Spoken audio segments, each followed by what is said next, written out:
respectful. He threw the whole gang off, boy.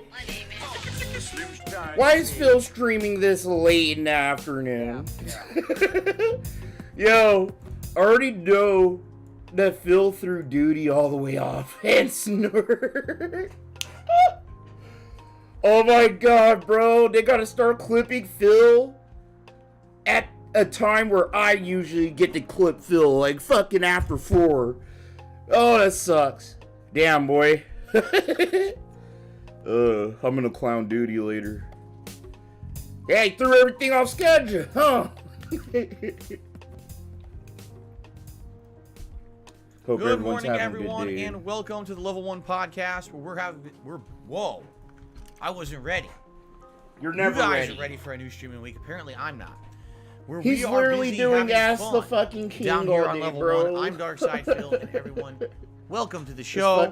Welcome to my return day. Yo, what's up, streaming. Prodigal? Was not here yesterday. It was my day How off. you feeling today, dude? Which we're going to talk about in a very abridged version on today's Level 1 podcast. Why? Because today's Ask the King. Today is my bi-monthly Q&A show, where I spend roughly 3 hours answering your questions from all over the internet. Whether it's from my I skipped work today. Dude, I woke up not feeling good, and my voice might sound a little off because it's like, it's burning, bro. It's like I caught strep throat overnight or some shit. But I feel like shit, so I stayed home from work. So here I am. And I knew Phil's doing Ask the King, so I was sitting here like, bro, I can't really make a video about this shit. Like, you know, it's that random and off the cuff. I mean, I could, but I don't think it'd be worth, like, the effort. So I was just like, fuck it, we'll stream it.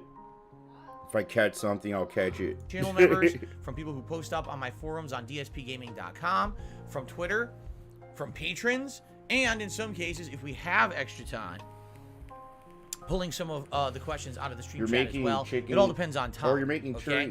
But it's a 3-hour show. Chicken cats being and that it's a curry 3-hour show of answering your questions, we have a shorter podcast. I'm not cooking today. All right? In fact, I'm going to try to aim to I'm just gonna end get the something podcast to read it by 1 p.m. Pacific time so that we can jump into Ask the King, which means only about 40 minutes. That's way shorter than usual. Usually this show's about an hour and a half long. All right? Now, yo, what's up, Jason? I got quite a lot to talk about because we've got the Phil's Day Off segment. There's also some interesting game news, and I also want to cover the schedule for the week because this is a special week with multiple new release stuff, okay? So let's talk. First of all, today is Thursday, the 26th of January, 2023. I hope that you all had a great day yesterday, whatever it is that you might have done. Maybe you chilled by yourself at home. Maybe you went Phil, you knew what I was doing yesterday. Come on, guy. You saw me drop a video. You saw the terrific trio, the Tinder trio. Pastor Derek likes calling us the boyfriends. So, I guess me, Duty, and Snot would be the Tinder trio. Yeah. We were in the cut. Bro, I wish I could tell you everything that's going on right now. But a lot of funny shit's happening. And if I get a green light, I'm not going to get a green light, so I can't say shit, but funny things are happening.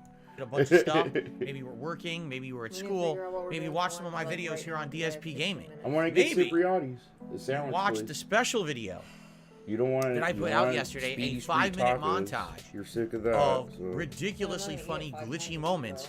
We don't eat very laggy Warzone. We literally had it like 2 times this That was a special thing. I usually don't do anything like that, but that was kind of a specialty thing I put out for my day off. Admittedly, it didn't do as well as YouTube Shorts. You know, I've been putting out YouTube Shorts daily pretty much for the last week. And every YouTube short I put out at this point has between 2,000 to 3,000 views. Some have way more. See, look at this. 5,000. Phil's gonna sit here. I told you guys. I told you.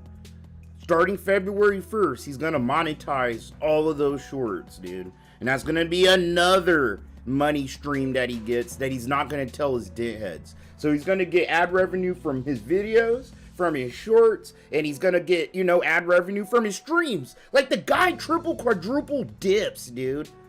Like, it's kind of smart, but it's so dumb how he goes about it all. Because then he ends up spending all his money, and then you saw the other day sitting here, oh, I'm sorry, I spent thousands of dollars. Please tip. Something like that.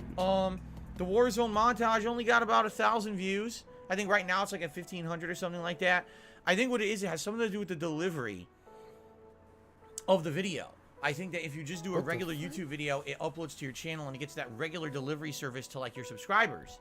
But shorts, this shit is hilarious. Phil always cracks me up when he gives his theories about how YouTube works. We know damn well he doesn't know shit. Yes, go to a wider audience. I don't know if somehow it hits the algorithm differently. It's weird because I don't really believe that my shorts are reaching anyone else but my core audience. It certainly doesn't seem that way until some of them go viral at a later date. As I told you, there was that short that I did a couple months ago of Sonic Frontiers that all of a sudden, after existing for a month, somehow hit the YouTube algorithm and went from like 2,000 views to 29,000. So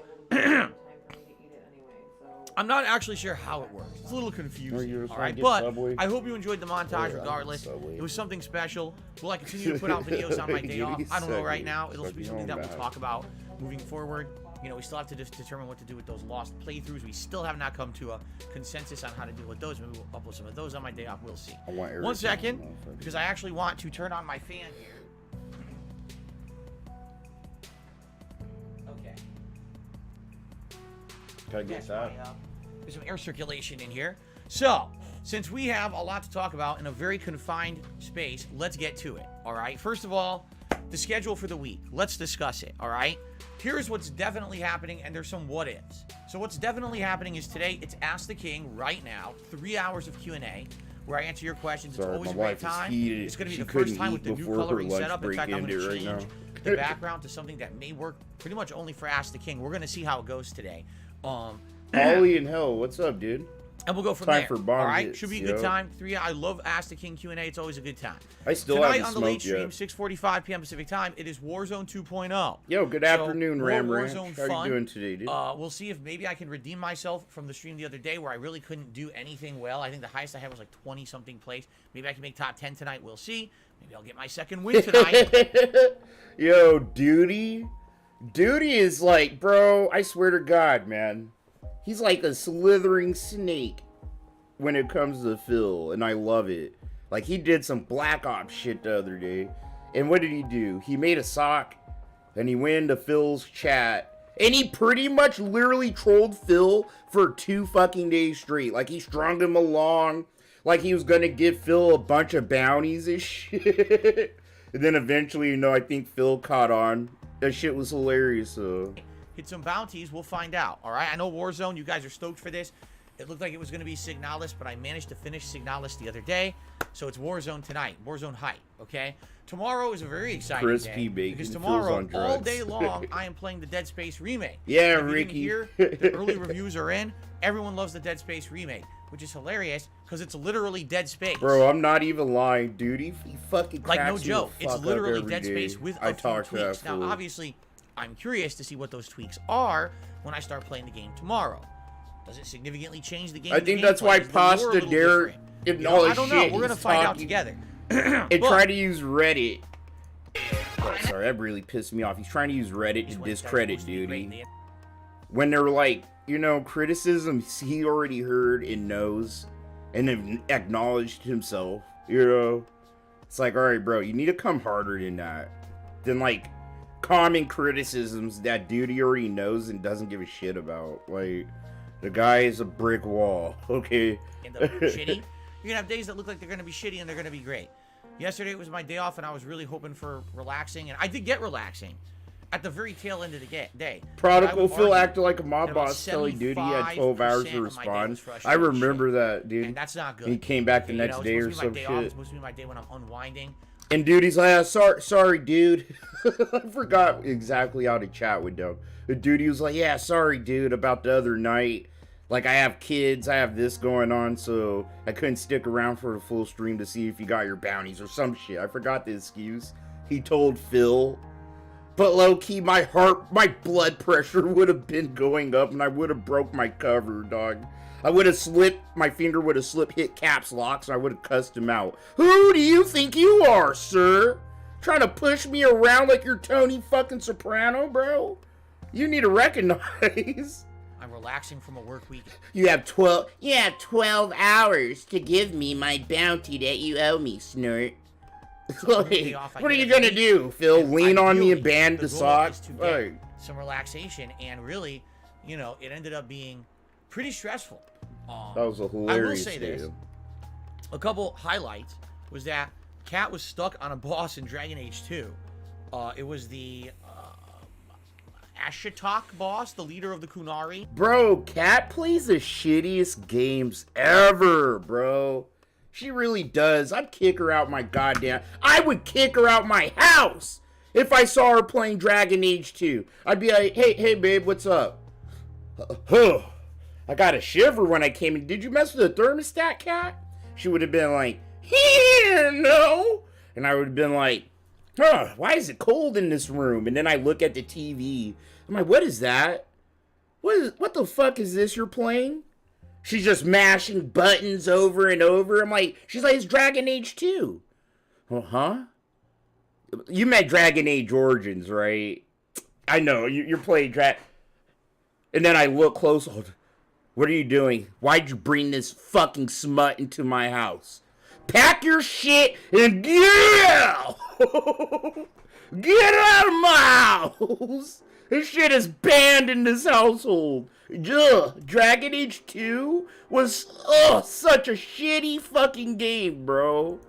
Who's the end of Act 2? You have to do like it was such a shitty game compared to Dragon Age 1, bro. So you guys need to remember, right? Dragon Age 2 it's coming off the fucking hype and the hotness that was Dragon Age. And a lot of console gamers like either forget this or don't recognize that Dragon Age Origins was like as close as a console version of Baldur's Gate, dude. Like actual CRPG mechanics, classic RPG mechanics. You would have thought there were dice rolls involved. You had to strategize, you had to think and plan. Sometimes you had to lay traps to fight motherfuckers, bro. Lots of different options for the story. Like Dragon Age was so cracked, bro. It was my favorite fucking game as a kid. And then Dragon Age 2 came out. Button mashing. It was literally one of the first. It should have, like, if I could see the future, dude. It was like the first generic button mashing action RPG. Like one of them during that day. Like the mid 2000s, the early mid 2000s when it came out. So it was like no thought. The story was fucking trash and all over the place. And what? You were like this motherfucker named Hawk? And he has nothing really to do with the overall grand scheme of shit. He just is, like, there when shit happens, Where, like, the warden actually, like, has a hand in shit. It was weird, bro. Like, Dragon Age Origins was, like, Mass Effect to me. Where, like, Dragon Age 2 was, like, Assassin's Creed fucking, like, Black Flag or something, It was just a lesser version of what made it great to begin with. I remember in my playthrough... That game actually triggers me, dude. I hate Dragon Age 2. I hate Inquisition 2. And she was just having so many problems. Generic-ass fucking AAA shit, dude. She had a build that didn't really work against the boss. Like, most people say when you fight this boss, if you use magic, it's very easy. So she had a rogue build. And basically the rogue build... Like, if I was to give Dragon Age Origins 2 anything... Because there was some things I liked about it. I did like the more personal story of the protagonist. Like I did like the family dynamics and some of the story beats of it. But looking back, after playing it all the way through into DLC, I played the fuck out of Dragon Age 2. And looking back, it's like disappointment. Just disappointment, bro. Like, I don't know. Dragon Age Origins was just...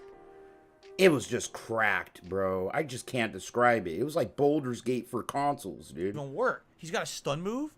You use it, and the boss ignores it half the time. Pocket House the AARP meeting? It was like, good, what? Bro. Like, what is I'm that? trying to get on a new health plan because I got sick out of nowhere. You can be strep throat or some this shit. Far away from him on the screen. He's over here, you're over here, and he swings and he hits you. It's like that's worse than Dark Souls. That's worse than anything. But again, keep in mind this game is very outdated at this point. So basically, the she tried to Foundry, time for a dab. It is. I haven't taken a dab all tried morning. 3 times and finally did it. So she did get past that point, and then ended up was like, you know what? she started playing like the rest of the game. Yo, I've been up all morning yelling at my fucking computer playing Baldur's Gate 3. That game frustrates the shit out of me. I'm trying to like take down all the goblin bosses. And every fight I get into, it makes me feel like I'm that little loser kid trying to play Dungeons and Dragons with the bigger kids. And for some reason, the Dungeon Master doesn't like me. So he's giving me shitty rolls all the time. Like, I don't even want to get into it. I was ranting to my wife about it. She's like, what's wrong? I'm like, bro, I'm missing. Miss. I actually was yelling. Yeah, every time I attack, I miss. I get critical misses. I'll have high ground initiative rolls, surprise rolls and shit like that, bro. I'll have everything I need for perfect clean hits. Miss, critical miss. But then these motherfuckers just slapping my fucking characters all around. How am I fucking on high ground and I'm missing, but these motherfuckers literally have to, like, use the power of Hercules, bro, to fucking get a projectile to where I am. And they fucking hit every time. Ugh. The game's been frustrating me the last 2 nights. Really the same again? I was like, yeah, the whole game's kind of grindy. It's the same. She's like, I was really hoping that the third act, the finale. Seriously, you shall not spread COVID any further. No, I don't have after the third act of Dragon Age 2, and she's bored now. She's like, the whole game is killing generic enemies. Like, yeah, that's pretty much the whole game. Sloth, is this dude really gonna have his dense answer questions for 3 hours? Yeah. She's not. She kind of. It's happening, and it's happening to us. That's why I streamed today. I was like, no. Well, we did watch. I ain't finna sit here and try to make a video, try to find random things that Phil might say to make a video about. This shit is very exhausting. We watched some I've done it before. It is very exhausting. It was good. Too the end random, of the day was good. But it just sucks. I end up rewinding shit all the time. You're in your day off again, and you got stressful thing number 1 happens. Stressful thing number 2 happens. Other annoying thing is going on. And it's like, come on, man. You're supposed to be I'm dope at Dungeons and Dragons, dude. My legs up and saying, let's just. It's in early access still, and the dice rolls have always been kind of fucking garbage. The good news is, I am gonna have a pretty good. Week, hopefully. With the deck. Dude, Phil, every week is a good week for Phil. Like, compared to, like, us. You know what I mean? Every week's a good week. He gets to just sit there in his smelly little bedroom, and he just gets all his feelings off his chest. He has no friends, bro. He needs a friend. I think Phil honestly needs, like, a guy friend that'll drag his ass out the house and, like, force him to do shit. Because this is ridiculous. Like, think about it. If Phil had one friend, the Level 1 podcast would probably be eliminated. Like, yeah, guys, sorry to tell you, but, I know you guys have been noticing I've been cutting down the time on the Level 1 podcast. And it's because, I actually have a new friend. His name is Jerry. And I like him a lot. He's a very cool guy. And then you're getting, like, sexual vibes from Phil out of nowhere. Phil, where's this going with Jerry, dude? Dead Space remake and all of that. I think it's going to be a better week coming up. All right? I do. I feel that way. Hopefully right? Snow Carl asked really Phil some questions that, like, trigger him. We ordered some teriyaki from, like, a teriyaki place. So I got, like, a combo. It was chicken teriyaki with chicken katsu. And my wife got chicken teriyaki with, like, beef teriyaki combo with, some rice. Nothing major, nothing really to write about or talk about. I'll tell you this, it was so stressful. I didn't even have a chance. Like, I was hoping yesterday I was going to get a chance to start looking for stuff for the upcoming. How stressful is this guy's life? Bro, I hate that because I'm actually in a stressful kind of interpersonal thing, Like, me and my wife are stressed the fuck out with a bunch of shit. And it's real life stuff. And it's like, you look at Phil's life. What's stressful, bro? You survived a bankruptcy, dog. I'm in debt. Dude. And I got, I got real money things might be happening in the future. And it stresses me out, but I don't think about it. That's why I get high. I don't have to think about all the stupid incoming money problems I might have. But not Phil. You make $100,000 a year. How do you make $100,000 a year and not, like, have any kind of budget? You don't even have $1,000 in a fucking shoebox in the backyard.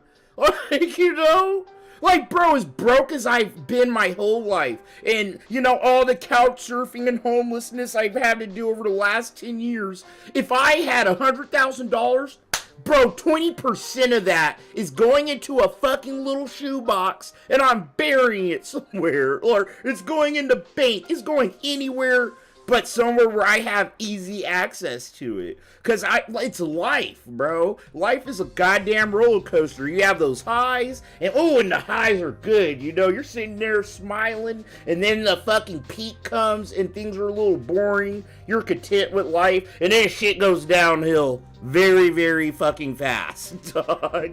And you're dizzy, you're screaming and shit, bro. And you're sitting there filling your pockets like, goddamn. Phil's literally in that position all the time where he's like, if only I saved $1,000, you know? Like, Phil got over, 100,000. If getting 1,000 memberships, I don't know exactly how much he charges for them. He has to be charging like $6 or something. That has to be like over $1,000. You know what I mean? Like, Phil's getting that good, like, rapper money for a fucking minute. And he blew it all. Like, he doesn't need money, bro. Get the fuck out of here. Super Bowl. That shit still befuddles me. That is Saturday, February 11th. It's a Super Bowl theme. Like, his apology befuddled me. He was sitting here like, yeah, I got... This is pretty much what he said. Yeah, I'm sorry for being an aggressive panhandler for 3 days, Snort. But... as you remember, someone gave me thousands of dollars, and I blew it all, and I'm sorry for stressing you out about that. And it's like, bro, do you hear yourself, Phil? If you're gonna apologize like this, don't mention the gross amount of money you made in October and November, bro. Holy shit. Members goal for the month, and I thought, oh man, this will be great. I'll go to the grocery store. I'll look for snacks. I'll start marking ones off that I'm interested in getting. I'll maybe have some time to go online on Amazon and I'll look at stuff. It didn't happen at all. Like, it was the last thing on my mind. You know, when you're stressed out and, you know, you know what I mean? Like, you'd be wondering if it was like a normal day off and it was fun and everything. Bro, fuck that shit. So yesterday is my last day off, and I woke up today. My stomach was hurting. I don't know what I fucking ate yesterday. But I literally woke up like someone stabbed me in the stomach. And I was tossing and turning like I had to take a big dump. So I was literally on the toilet for like 2.5 fucking hours, dude. This is like 3 a.m. And I was like, bro, my stomach, like, it hurts. Like, my wife can hear me like, ah. And then so I go and lay back down, dude. And then out of nowhere, I'm starting to sweat and shit. Oh, I had a weird dream. I was actually kind of hyped to tell you guys about this weird dream. Because when I'm sick, I get these trippy fucking dreams.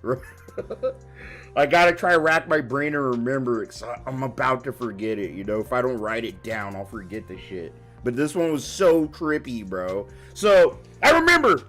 So, this is all I remember. Me, Duty, Snort, Phil, and Pastor Eric, we were all in this little room together, right? And what made the fucking dream trippy was that, you know, I haven't seen what Duty or Snort looks like in real life, right? Like, they probably seen what I look like, but they probably don't know. So, like, you know, I'm sitting in here with them, and Duty has a coffee mug for a fucking head, bro. Like, an actual ceramic coffee mug for a head. And fucking Snort, you know, it's a dream, so I can't really articulate I don't know what he looks like, right? So all I can see is just, like, a generic white face, but it had a big yellow mustache like Hulk Hogan. And I don't even remember, it was like a mob meeting or something, dude. But me, Duty, and Snort, we're sitting on one side of this table, and fucking Pastor Eric and Phil were sitting on another side, bro. And that's all I remember, dude. It just tripped me out how Duty's head was a fucking coffee cup, dog. You know, Snort, he looked like some disfigured fucking mash of shit with a big yellow mustache. I couldn't, like, make out. I don't know what he looks like. And she had me cracking up when I woke up, dude. And I was like, what the fuck? No, I actually was like, what the fuck, bro? Oh my god, dude. I don't know. This fucking shit is in my subconscious right now. That ain't good. You know? It was like having a dream of, like, at work, where I hear a ticket machine just go off constantly. Okay, let's do all this fun stuff. My whole mind was messed up all day. And, you know, it was like a mob meeting of some sort, though. So I'm sitting here like, it was like a sit-down to see if we could end the war or some shit. I don't know. I don't really want to bring it up because it's none of anyone's business, quite frankly, that's here on the stream. Nor is it anything that you can help with. So why am I going to bring it up, right? Plug the Kid, Project 7 reboot with DSP and Pastor Eric would break the internet. You wouldn't come on a stream and start discussing. So that'd be a funny part. Nobody knows who the fuck Pastor Eric is except for our little corner of the community. You know? Like when Duty and Snort made their videos, I've read all the comments of both those videos. And there's so many people that were like, I don't know who this guy is, but thanks for introducing us to this new locale. This is wild, you know? Like, so many people really don't know who Pastor Eric is. You get it. And, you know, I'll get through it, but it sucks that the one day, here's my day. Nope. Time for annoying stress and shit. Like, fucking ass balls. Like, seriously. Then I sat here, and I was like, what the fuck could that dream mean, bro? Anyway, that's my day off. Big deal, right? Nothing too much to talk about there. We are going to talk about game news in a second, but what I'd like to do is direct your attention to the members' goal. We hit our members' goal. He just apologized for begging. He said he wasn't going to beg, but he doesn't realize this is just another form of begging, you know? It's begging using different words and shit. For them on, the Super Bowl Saturday Marathon event is locked in, Saturday, February 11th. And we will be talking about this more over the course of the next couple of weeks. We'll be figuring out exactly what I'm doing for it, right? See what I can get for the event, food / decorations, otherwise, okay? That's the day before the Super Bowl. Bro, the Super Bowl's like the worst day of my life to work. Holy fuck. I might have to play hooky that Saturday. But we have a tier 2 goal. In effect, I have to go to work like 3 hours early. Shit. Is this feasible? I have no clue. I don't know if anyone else wants to become a member or gift a membership to the channel. I mean, it would help. It would be great.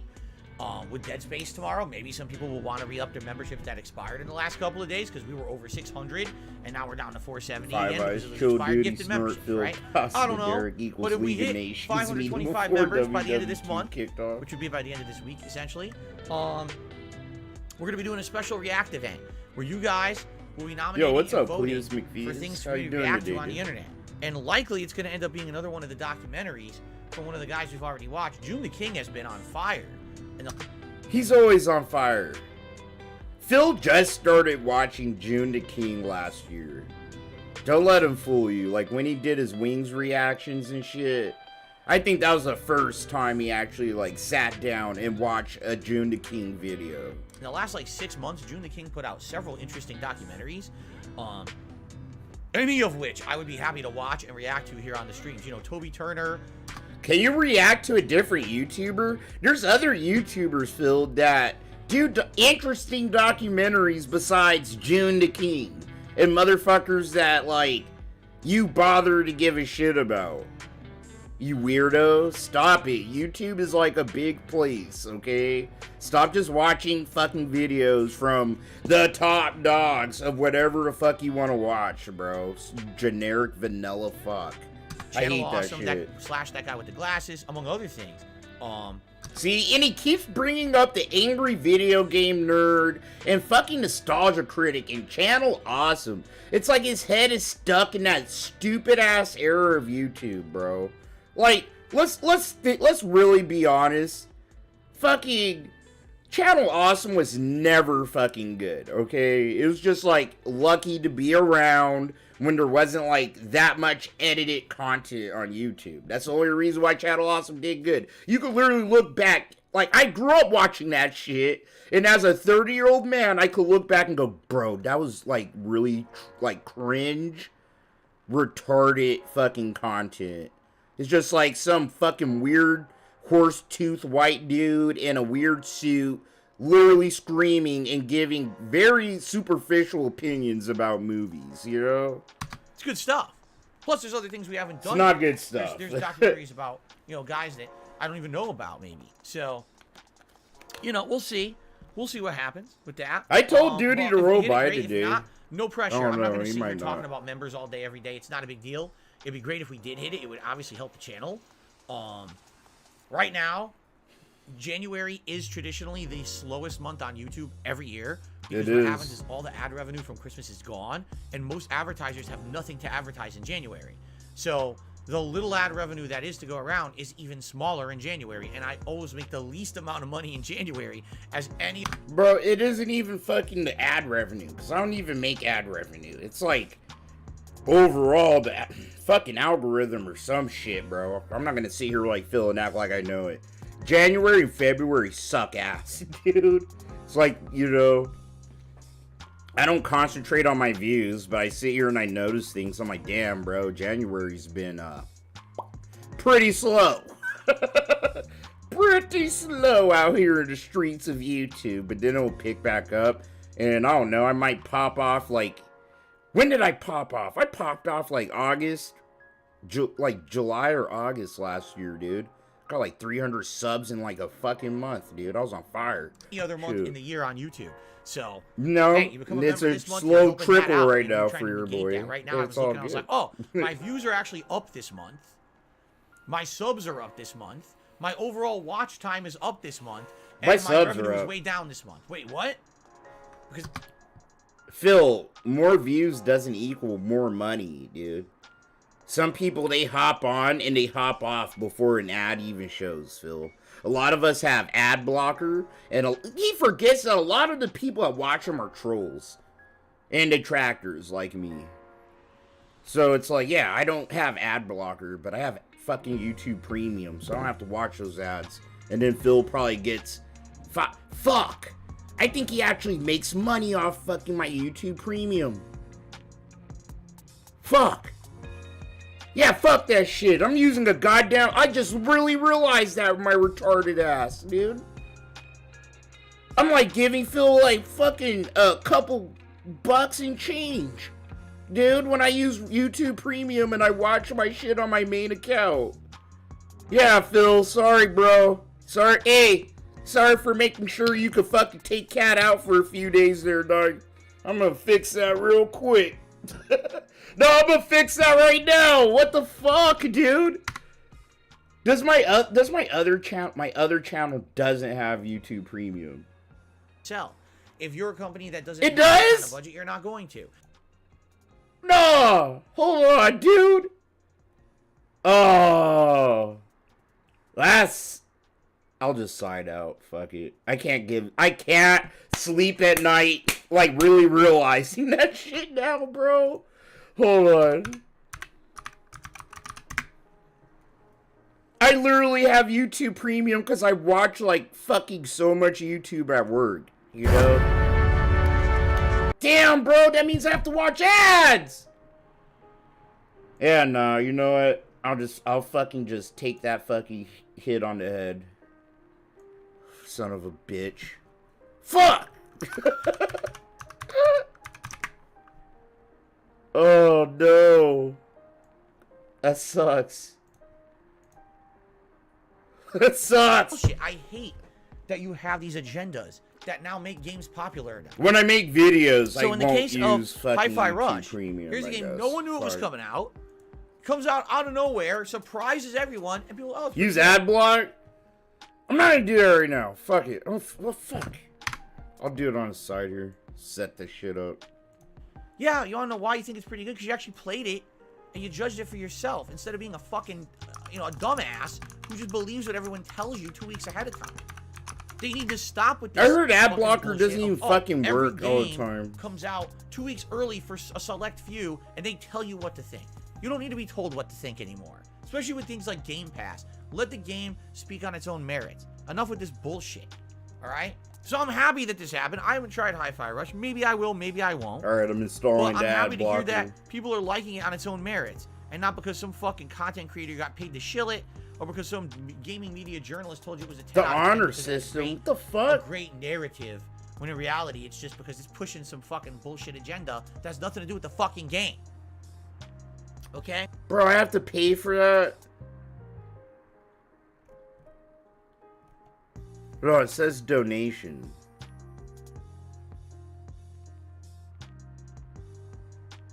Alright, I'm gonna look into I'm gonna put that shit on my PC. Okay. Fuck that. Alright, another game that was announced during yesterday's Microsoft event. GoldenEye 007, yes, it is true. It comes out Friday. On Xbox Game Pass, it's coming out for Xbox consoles and PC, but it's only a single-player game where it looks just kind of like the N64 version with local play. If you buy the game on the Switch, now... Yeah, I have to pay for shit. It actually has multiplayer. So only... Excuse me, I said the Switch, didn't I? No, I did say this. Oh, never mind. I thought I said the Wii U, or the Wii. I said the Switch. Never mind. So, yeah, if you buy it on the Switch, it has online multiplayer. But only if you buy it on the Switch. There's no online multiplayer if you buy it on Xbox. That's why I guess they're... Bro, I do want to talk about that wing situation. Because that shit is very sussy, dude. I don't think his PSN got hacked into. It didn't. It didn't, bro. It didn't. Don't even think that shit for a second. Like, really, Wings, you get hacked twice in 2 years. The first hack definitely was trolls, but this is very sus. Okay? They're giving it a... The timing of everything going on around Wings. And it's that and the way he's kind of going about, like, his PSN being hacked, you know? It isn't hacked, bro. For Game Pass? Maybe they he got banned. I'm pretty sure, yeah. For it. I don't know. I think Duty said the same thing. The funny part about this is people were asking me would I play it. He got banned for like a week or two, and he's like trying to blow this shit up. Of this game that looks like an N64 game and apparently will play like an N64 game. I don't know if it's going to be very entertaining. It's going to look like Duty, right? They didn't improve it at all. It's just kind of like a straight port to get it to run on modern consoles. So AdBlock Plus. Yeah, I don't know if you guys would be interested. All right, I'll in look that into it after stream. I'll get it on my PC. Okay. The other news, Redfall. That's right. It's that vampire game. I don't even know what to call it. Is it a co-op game, maybe? That was supposed to come out already and got delayed. Has now been reissued a new release date, May 2nd, 2023. Here's what they're saying about it. It large handcrafted and detailed control where you go to see results. They can control what advertisements you see on the internet. They've even alleged that Google went out of their way to purchase engines and other companies and assimilated them into their own formula to continuously make it so that you would only see Google ads. So basically, no matter where you go, 90% of the advertisements you see on the internet is Google ads. And I'm pretty sure the average consumer, Phil, doesn't care. Like, think about it. To a normie, Phil, an ad's an ad, and it's still fucking annoying. It doesn't matter if it's an ad for me, you, fucking Unilever, McDonald's, fucking God himself. An ad is annoying. To see it interrupt the video, to see a bunch of shit all over the damn video. It is annoying, Phil. Right? And like, no one cares who is producing the ad, Phil. This is a very weird thing for you to talk about. When you think, you say you're the average normal gamer. Average normal gamers don't give a shit about ads and where they come from. They just hate when they interrupt the experience, Phil. Everyone else who's trying to compete can't because Google bought the whole market. So now every angle they're trying, let me get advertisements on my site. If it ain't Google ads, it doesn't even work. Or, you don't get any. So this is interesting. It isn't interesting. Because how many times have we been saying that Google is a crazy monopoly? Here he goes. He's cosplaying as a poor person again. He's cosplaying as a normal fucking person who works at McDonald's and cares about the stock market and how corporations are fucking people over. He's cosplaying as a fucking leftist again, dude. This fucking guy. Honestly. But now the government's finally getting around to it. And this is going to affect everything, by the way. Because people are like, well, how does this gaming news? You realize this will affect everything. If the government's lawsuit goes through and they find that Google is guilty of basically having a stranglehold on online advertising, a monopoly essentially, and they limit it or break it up, what's going to happen is things are going to change, man. Like, seriously, like YouTube, ads will change on YouTube. No, they won't. I promise you, not that much will change. like, Google does have some sort of monopoly over, like, search results and shit like that, like search engines. But, like, ads, they're advertisers. An advertiser will show an ad wherever the fuck they think they'll make the most money. So, yeah, Phil, it's capitalism, bro. Get comfortable and stop fucking cosplaying like you're a goddamn leftist that fucking cares about shit like that. You make 100,000, like, bro, you benefit from this system.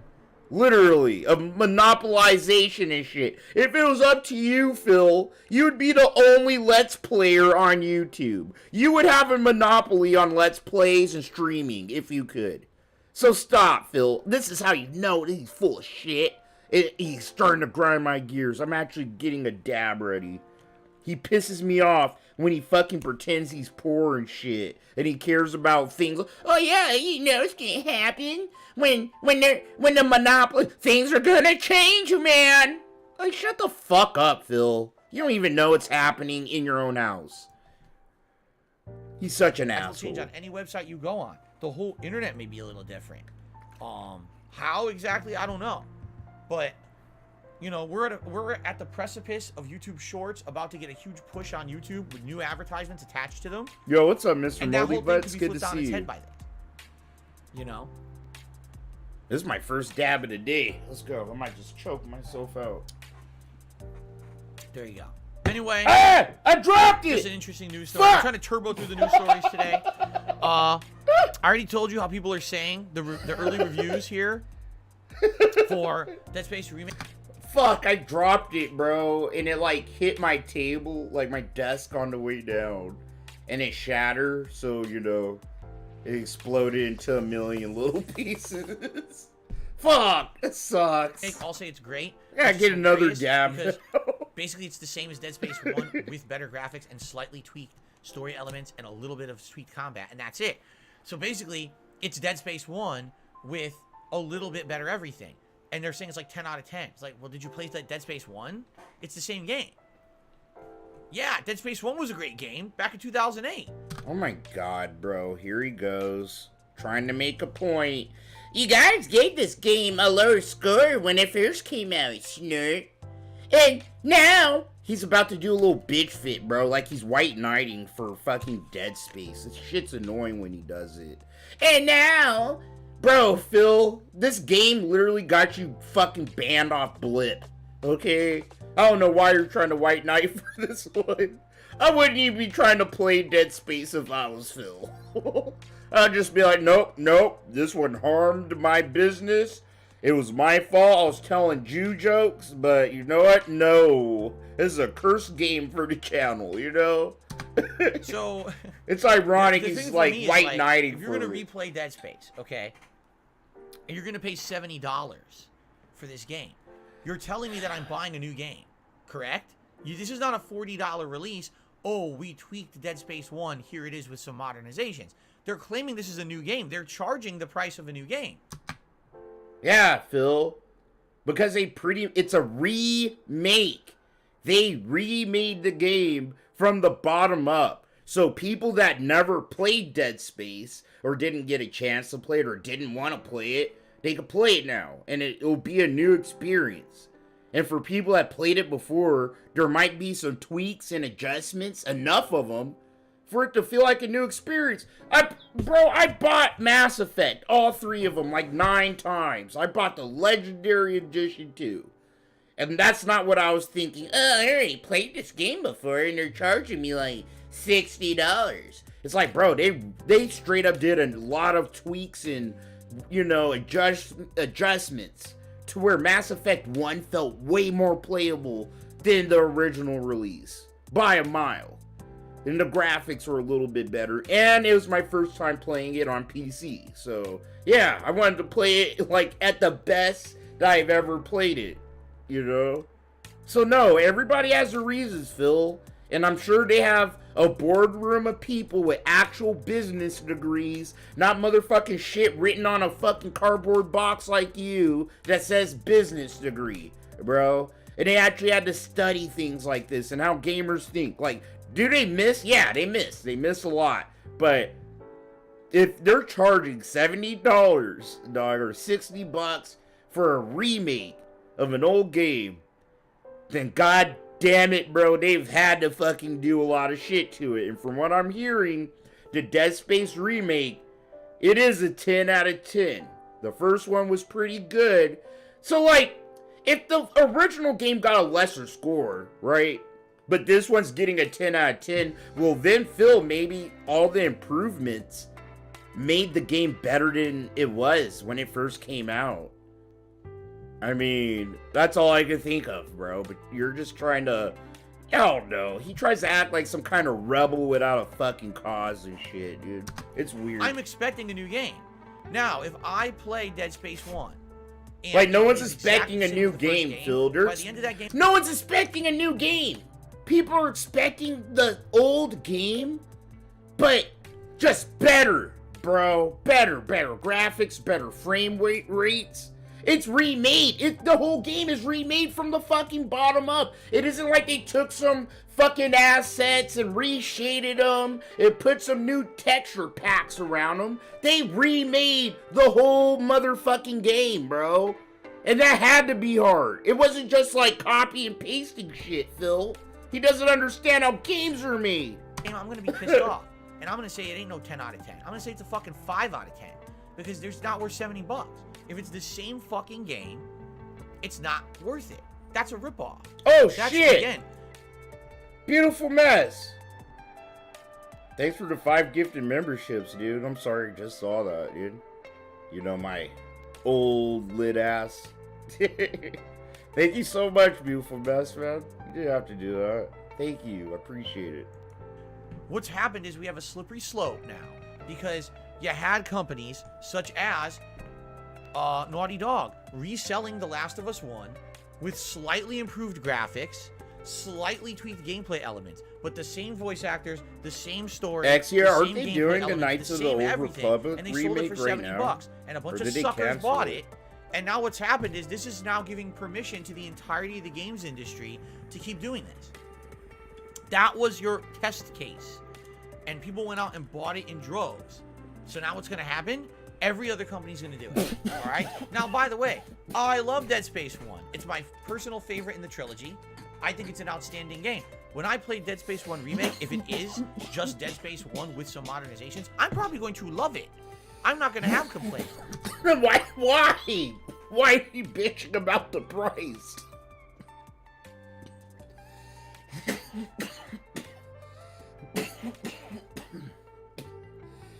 It's like, I'm just gonna play. I'm having a coughing fit. This dab is so good. Until I review it at the end, to which I will tell you my honest thoughts. If this game does not innovate, change, or improve enough to warrant a $70 price tag, you're gonna know it from me. Because I'm tired of these fucking companies ripping people off for these little re-releases. It just doesn't make any sense. They think they could sell the same game. It's just nuts.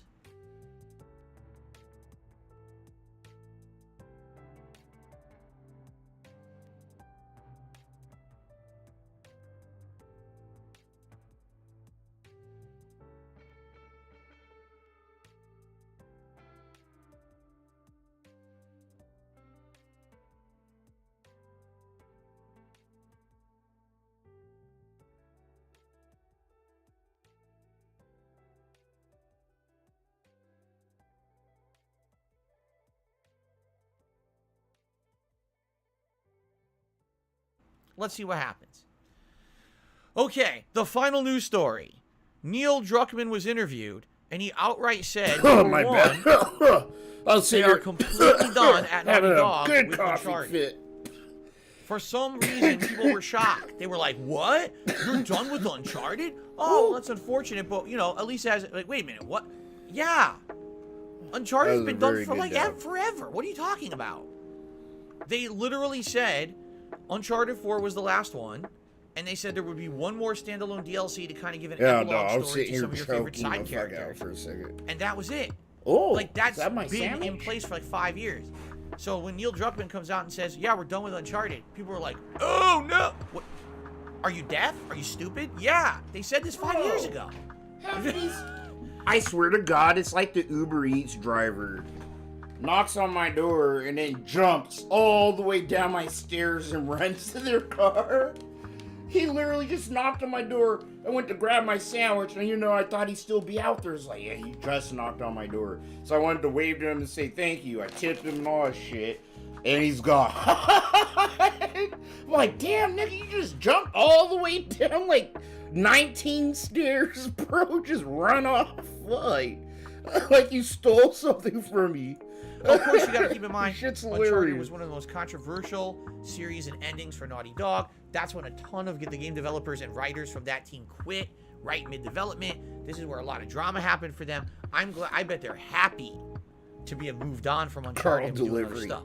Now, another interesting point. Druckmann also said, well, if we don't determine to make a mainstream part 3 for Last of Us, we're just done with that too, and we're going to start making other new games too. Okay? Now, that might be a little bit more shocking, because Uncharted 2, The Last of Us 2 was an insanely good bestseller. Pocket Bros using Mario 64 Didn't nearly sell as big as they pretend. They pretended like it was a He just hopped his ass straight down the stairs, bro. They're still better than it, but they, don't listen. That's their narrative. But anyway, it was a record-breaking game. Really, it was. It was amazing. Ooh, this is smashed dumb. all the records. A game is bad or good. There's no investment. If this game does well, does the fucking YouTuber care? If the game tanks, does the YouTuber care? Who cares what the YouTuber cares about? What is this? No. So that's who we should be believing. Not these fucking companies that obviously have some kind. Oh, we're supposed to listen to Phil's opinion. That's what he's trying to, fish people into thinking. Don't believe the game companies, the journalists. Don't believe no one but YouTubers. Because totally, believing YouTubers get you pretty far in life, Of vested interest in a game doing well or not. And I've had enough of the bullshit of people being so gullible. Yes, every game... Bro, what? You live off people being gullible, Phil. What is this? This is gonna break my head, bro. It's like he's projecting. Oh, this is weird. This is so weird. It's like, Phil, you do this. You run your stream like you're a big company that went into bankruptcy and is barely holding on by a thread, homie. And you have to, count on the gullibility of the people that consume your product to keep going just a little bit further, Phil. You're talking about yourself, dog. Game should be like Hi-Fi. Why? Hi-Fi Rush, it's called? Okay. Every game should be like Hi-Fi Rush. Oh, Hi-Fi Rush? No early review. Everybody's been telling me to play Hi-Fi Rush, dude. I actually need to look into that. It's on Game Pass. It comes out, you gotta wait. If you're on the fence about a game, you're not sold on buying it, don't fucking buy it. Have some self-control, like a normal fucking human. Wait a day or two, wait for people like me. I'm not like me. Phil, you don't even give opinions of games, bro. You literally, this is what Phil does, right? This game will make me a lot of money when it comes out, Snort. People are talking about it. They're very hyped about it. He starts playing the game, right? Bro, he's playing it like an asshole. He's boring. He spends an hour and a half when he starts the stream just talking about jack all, right?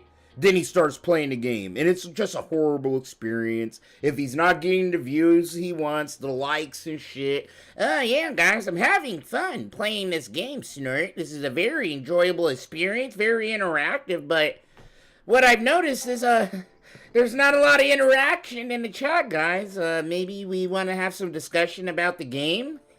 ACK, his little nervous act he does. And if that happens for 2-3 days, we just saw it with Signalis, bro. I've seen him do this so many fucking times.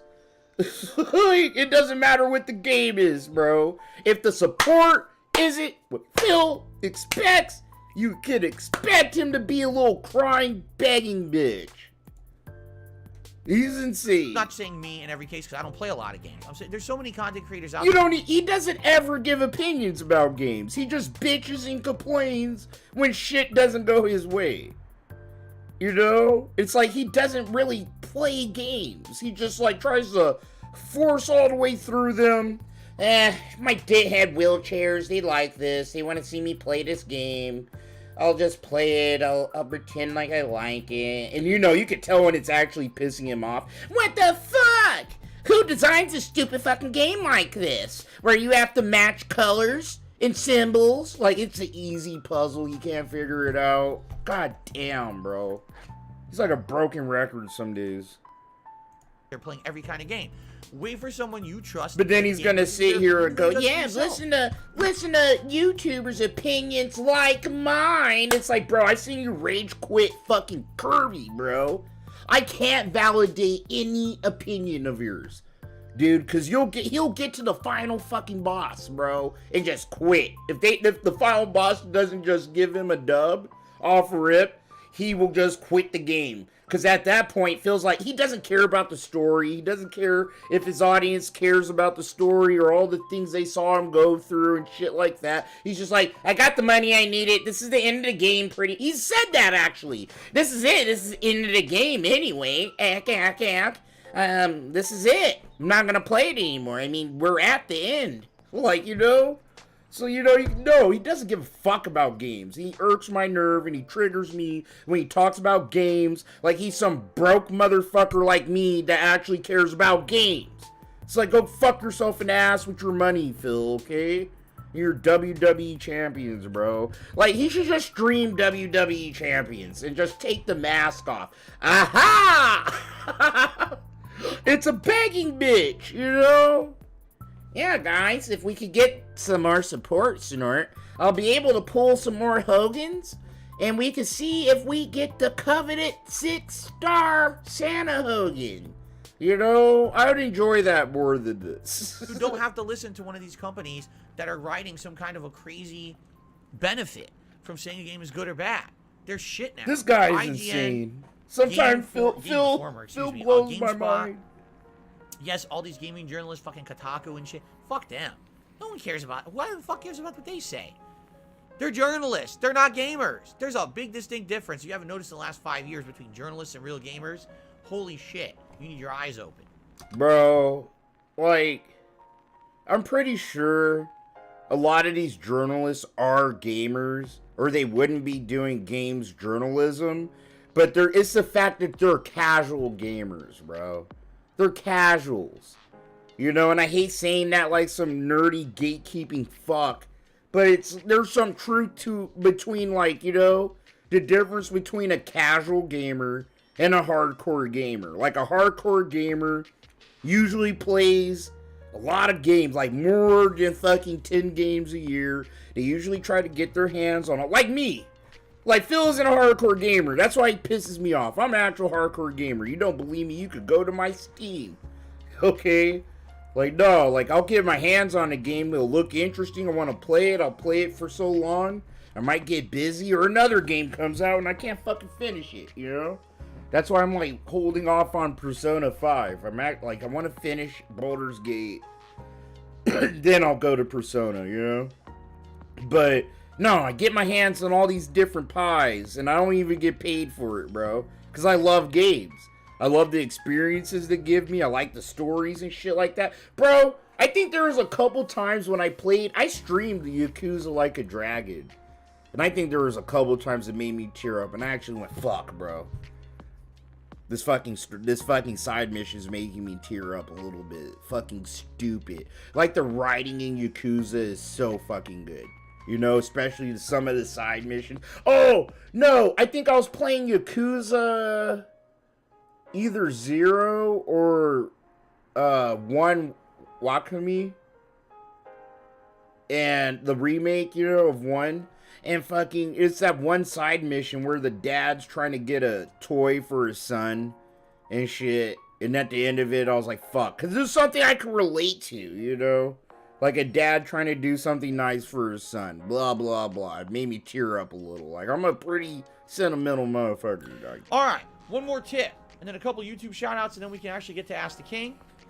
But, casual gamers, casual gamers, they don't really know, what games are coming out or when. You know what I mean? They don't really get their hands on that many games. but they like playing games. But for whatever reason, they either can't play them that much or they're not that interested in the industry and the happenings and stuff. So they'll probably play like, 10 or less than 10 games a year. Probably like 5. You know what I mean? Or they have that one game, like, motherfuckers that probably get off work and play Call of Duty for like ever and shit like that. And they probably play every Call of Duty, but that might be the only game they ever play. Or like my brother. My older brother, dude. All he plays is fucking 2K and Madden. So whenever I go to his house, he literally just wants to flex on me in 2K and Madden. Because I don't play 2K and Madden, Like, I've played them. I know about them. But he's a casual, but, that's all he plays. So he'll probably beat me in that. But I blew his hair back. Like, yeah, bro. Like, I know how to play Madden, bro. It's not that hard. It's a video game. It's literally like a vanilla fucking video game. Like a strategy RPG almost. Well, in Revelations sometime, asks Jill. Maybe. You know what the playbook does? You know the plays in the playbook and whatnot. Like, you'll do good in Madden. It's not I loved hard. it. My viewership didn't like it as much. I thought you would like it more, but people didn't like it as much. I guess because it really was a limited game with what it was. I enjoyed it, though. Okay, on the Greg, YouTube you side remember of playing Pong in the cave you lived in? Super chat. I played Pong too, dude. Shit made about me. My mom had an old Pong set. and my grandma, super chat. She had a Commodore 64 with Spelunker on it. Drip magically cured itself, and I never had it dripping down the back of my throat to the point where it hindered my my talking or my breathing. I would immediately stop snorting. Like that moment that it stopped dripping, I would stop snorting. Bro. Dog, what kind of excuse is this, Phil? Dog. Oh, are we gonna be able to really crack the secret of the snort? Literally cause and effect. I don't want to do it. It's disgusting. It sounds disgusting. But if I don't do it, I will cough. Because I have post-nasal drip that pours down the back of my throat. Bro, I'm pretty sure we would all prefer you coughing than snorting like every fucking minute and a half. Particularly today, it's not that bad at all, actually. I think what it's been is the weather. The certain type of weather kind of makes it not as bad. So right, December shit's funny. And I haven't had it as a big issue. Come spring, here comes Niagara Falls again down the back of my throat, and we just got to deal with it. Dude, every fucking season. You can look at some of my videos from last year, bro, because I called it out. I'm like, bro, it's kind of funny. Summertime. I did, because it would piss me off. I'd be like, bro, it's summertime, Phil. Like, your allergies, and then it'd be fall. And your allergies still, Phil, you're blaming allergy. Then it'd be winter, bro, and he's still blaming fucking allergies and shit for his post-nasal. It's like winter, spring, summer, fall. His excuse is fucking allergies. And that's where I'm like, bro, no, dude. I think you're sniffing, like, pain pills for his back or, like, cocaine to stay awake all day. One or the other, dude. It has to be. I don't believe this post-nasal drip shit, bro. I just don't. I don't believe there's a little sect of human beings that sit there and snort like fucking pigs every fucking minute because they have post-nasal drip. Like, I can't fucking believe that shit. I just can't, bro. I gotta deal with it. You gotta deal with it. It has to be drugs or something. Tell you, I can't fix it. I've tried. Medicine doesn't work. There's nothing you can do. I've tried. I took medicine. Phil's cheap ass probably took some over-the-counter meds, bro. It's like, go to a doctor. You make $100,000 a year.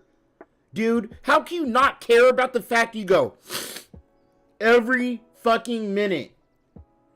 Dude, most people can, like, hold that shit in, or they just swallow it. Why can't you just swallow it? Well, he does. He actually does that. He swallows all of them, actually.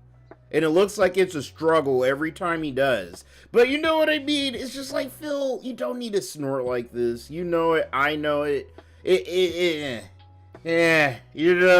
Sus. Dog. Sus, bro. You look like a cocaine addict trying to come up with every goddamn excuse. It's something I gotta deal with for the rest of my life. I don't like it. Bringing it up, essentially at this point has become bullying and teasing. It's not right that people got to bring up a medical issue that I have. It's fucked up, actually. He's acting like he has cancer, bro. People are making fun of me because I have cancer and I lost all my hair, when it's like, no, Phil, like, we know you do this on purpose, bro. Because there's no way in hell, like, bro, you're the only person with this condition this bad. Literally. Okay? So deal with it or move on. I don't know what else to say. Something that I can't do. It's like, Phil, I really like your content, but let me just tell you something. I hate your face. Like, your face is so obnoxiously offensive to me. Could you... Phil, your face is? It is. It's a very offensive thing. But, come on. I have common sense. I know you can't just change it, even though he does have money to, like, do plastic surgery. He does.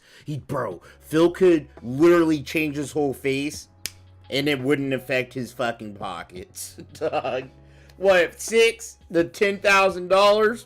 That's a month of YouTube money, bro. He could go and fix that whole fucking thing if he wants. He could fix the post-nasal drip. I know there's surgeries that help people with that. So he's full of shit, dog. He's just content snorting into the mic until the day the heart attack takes him. You just not have a face. Like, well, you know, I was kind of born with this face. There's not much I can really... If I cover my face, you can't hear me talk, so therefore my streams ain't as good. Yeah, it's the same thing. You're literally saying the same thing. You're bullying me for a medical issue. Yo, so watch Pasta Derek clip that and try to, like, make some kind of extravagant point, because it's something he would say. Well, I actually use my face. Phil said shit like that. I actually use my face. I'm sitting here. You can see me. It's like, yeah, totally, bro. That's the end-all, be-all of being a great person. We know who you are. Spaghetti did a super chat. We can easily dox you. That's a great way of knowing who the fuck you are. Didn't you play Bond on the N64? No, you didn't play Bond on N64. You did play The Perfect Dark. No, I did not. I really wish the sequels didn't suck. But the N64 version rocked. No. Perfect Dark, I played. There was the 360 version, alcohol's and I did actually check that out. Nah, alcohol doesn't make you snort. Or something. It was like, alcohol doesn't do that, bro. It doesn't. I swear to God, bro. It's like former drug use or current fucking drug use. Those are only things. Like, if he was doing, I could see him doing a bunch of coke for sure, dude. Like the late 2010s, like the mid 2010s, when he still was making a bunch of fucking money. And he was like doing probably a bunch of coke to stay awake all the time.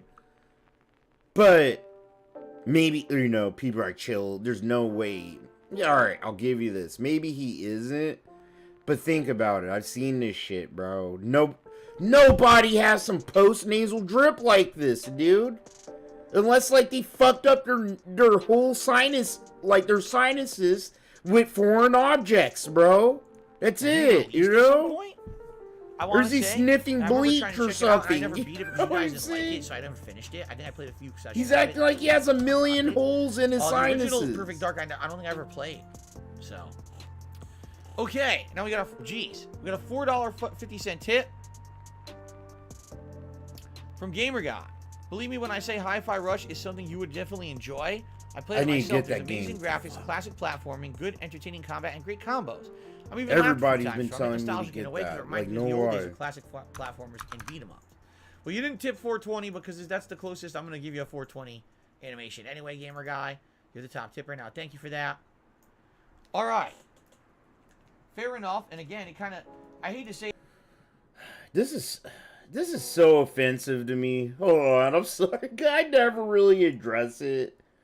But Phil using this sticker is just, it's very offensive to me, dude, for some reason. Because it's like, one, bro, you don't even smoke. I don't think Phil's ever touched a joint. And if he did smoke, he, like, held it in his mouth, you know, and then blew it out. And he went, oh, yeah, oh, I'm very high. It's just like, bro, this is so fake.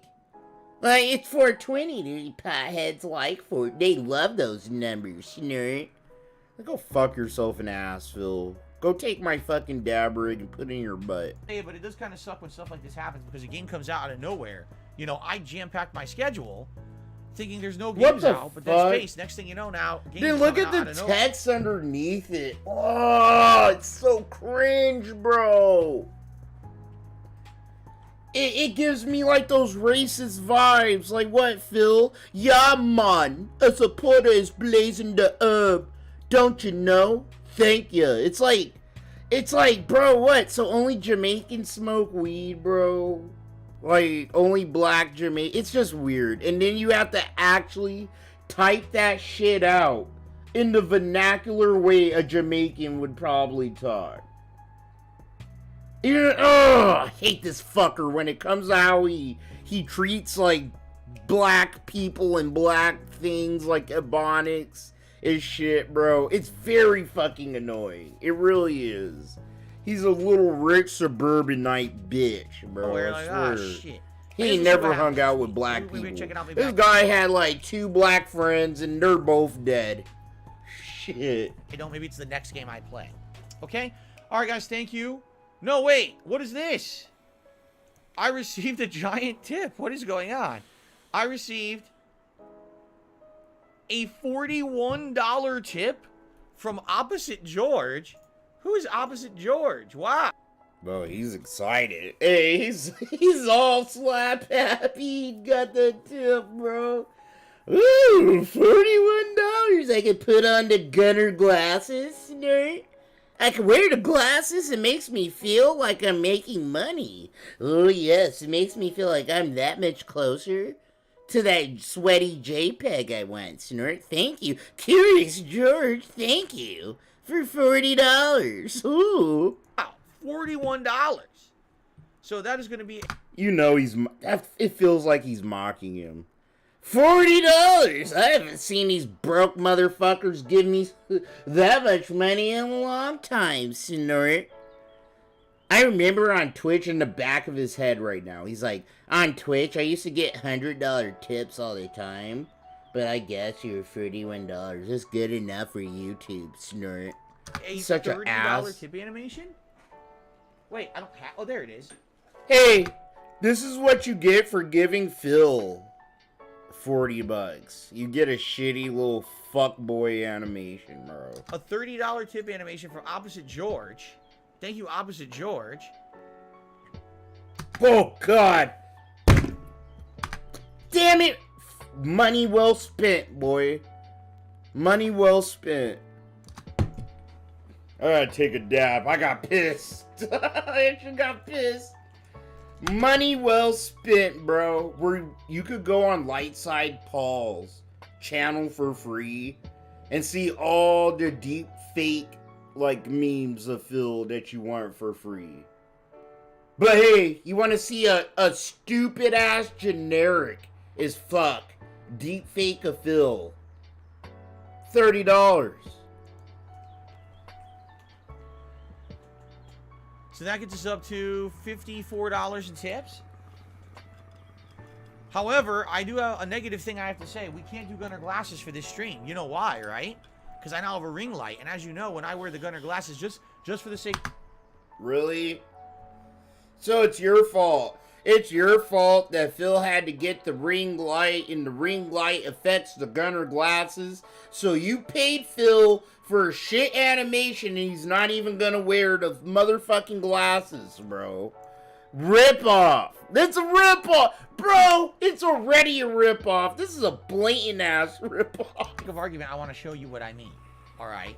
If I wear these Gunner glasses, it's gonna be so annoying for this stream. You ready for this? Do you really want to see 2 insanely bright light rings?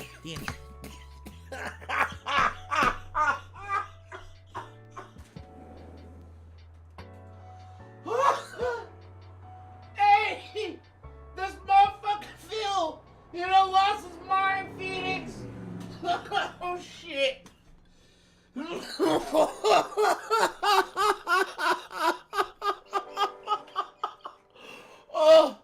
Oh no, Phil, really?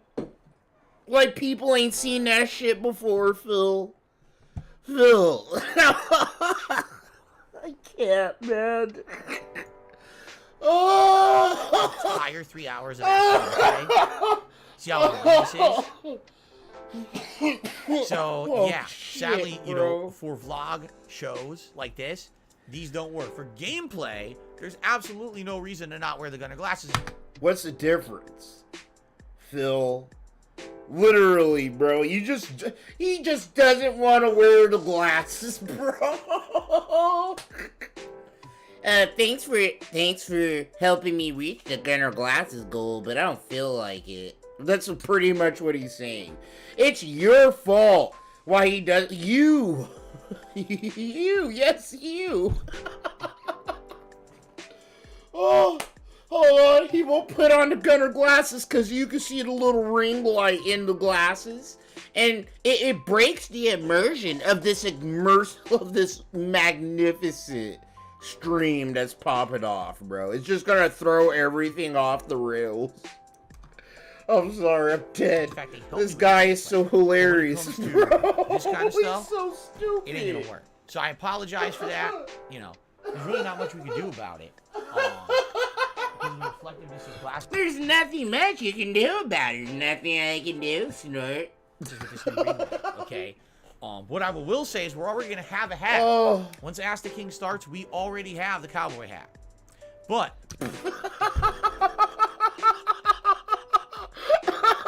I can't, bro. I can't. He's out here ripping people off. Oh shit. Hey, you should be chill with it, alright, Snort? I'm gonna wear the hat anyway, and you're gonna give me more money anyway. It's just like, holy fuck, he just doesn't give a single shit no more, bro. This shit is hilarious. If we do hit the $100 tip goal, we'll do a vest, okay? So we're gonna kind of jump the whole goal here. You'll get the vest. You'll get the vest. That's the only thing. If you give Phil $100 or more, he will wear the vest no matter what. Like, no matter what. Oh, fuck. Oh, my God, bro. He's like, hey, make sure you give me more than $100. You'll get your money's worth. You'll see me strap the vest, bro. Oh, this guy's such a fucking asshole, bro. I swear. Okay. And we're going to go right into the next one. Oh my God, that was hard. Okay. That was like some Super Saiyan Blue Kayakin fucking begging, bro. I hope y'all notice. I'm sorry, that's why I'm laughing so hard. I can't stop. I was like, God damn, that was like some super aggressive fucking begging that he literally like, pow, pow, just fired them both off, dog. That was super hardcore, Phil. Shit. Sounds good. Sounds good to me. Okay. Oh my Alright, guys. God, we already went late. We gotta end the show. We went late by 20 minutes. I was trying to end by 1. It's 1:20 already. Thank you all for watching the Level 1 podcast, the abridged version. We covered as much as we possibly could today. We gotta get into Ask the King. So thank you so very much for watching. Thank you for supporting the show. And by the way, I really hope that you guys are ready. That wasn't Ask the King? Right around the corner. That wasn't Ask the King. No. I thought that was part of Ask the King. Bro. He's really gonna cut that. He's literally gonna cut that shit off like a turd, bro. And shit it into YouTube as a video. And then he's gonna do Ask the King, which is pretty much what we just saw. Oh my God, bro, he's scamming so hard today. Oh my God, I can't. I'm getting dizzy. I'm actually getting a little fucking like vertigo, bro. Holy shit, Phil, he's going hard, dog. Like he literally looks like this football player with the scams. He worked for the Washington Scammers, bro. He about to charge you with that football. Holy fuck. He went hard with the bags right then, dude. Die. This light before. This is supposed to be yellow, but on the camera it kind of looks like a white backlight. Dog, I can't. I fucking can't right now, Phil. You need to stop. Give me a break. Hold on, we're not done. We got the... I need a second to catch my breath, Phil. There we go. And pop-up just...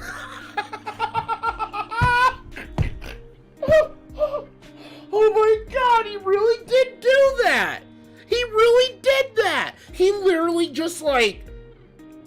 just cut off a piece of Ask the King and he called it the Level 1 Podcast. Pretty much. Pretty much, that's what happened, dude. I'm fucking... Oh... Phil's gonna fucking put me in a goddamn grave, dude. Holy fuck, man.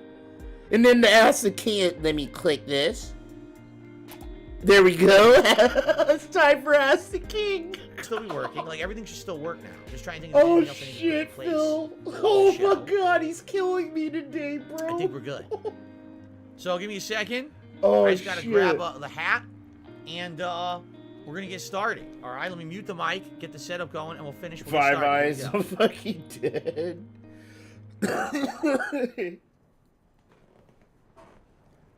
I'll let my boys in the trenches do the clips, bro. I'm comfortable in my little lane.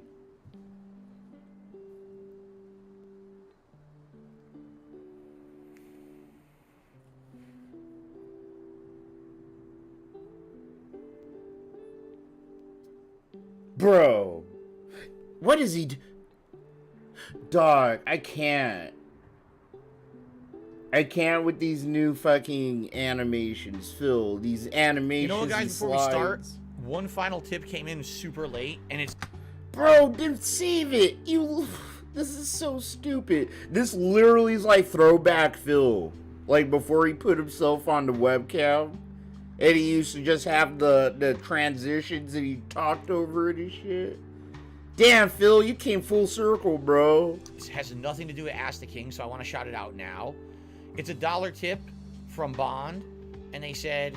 I'm dead. To unlock 2 bonus story missions... And this is so surreal. Every level on... This is so surreal on for some reason, bro. This feels like old Phil. Oh, he finally got that vibe back from 2017. Oh, no.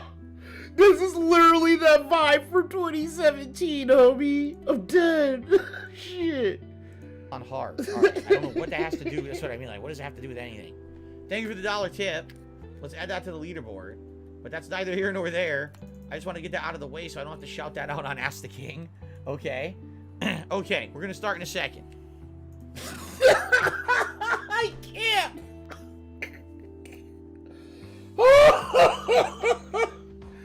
Oh. I can't, bro. I can't, bro. I can't believe that the last 15 years I actually, like, fucking seen this guy, bro. Oh my god, dude. Like, what? How old was I? 14, 15 when I first saw DSP? And I think I was, like, 15 when I first started watching, like, PewDiePie for a little bit, dude. Some of the old dudes in the cut. Angry video game nerd. That was around that time I started watching him. Oh my god, I'm so old. Like, I actually grew up on YouTube, dude. That's the difference between me and Tevin, I think. Like, Tevin was a fan that, like, you know, got pissed off and shit. Started restreaming him. Where my ass, I was a fan for, like, 2 minutes. But I'd always pop in and out on Phil. Like, I remember the Selson Blue little fucking thing he did, bro. I remember DSP Tries It, bro. Like, I remember when Tevin first came, the SOK, dog. Oh my god. The old guard.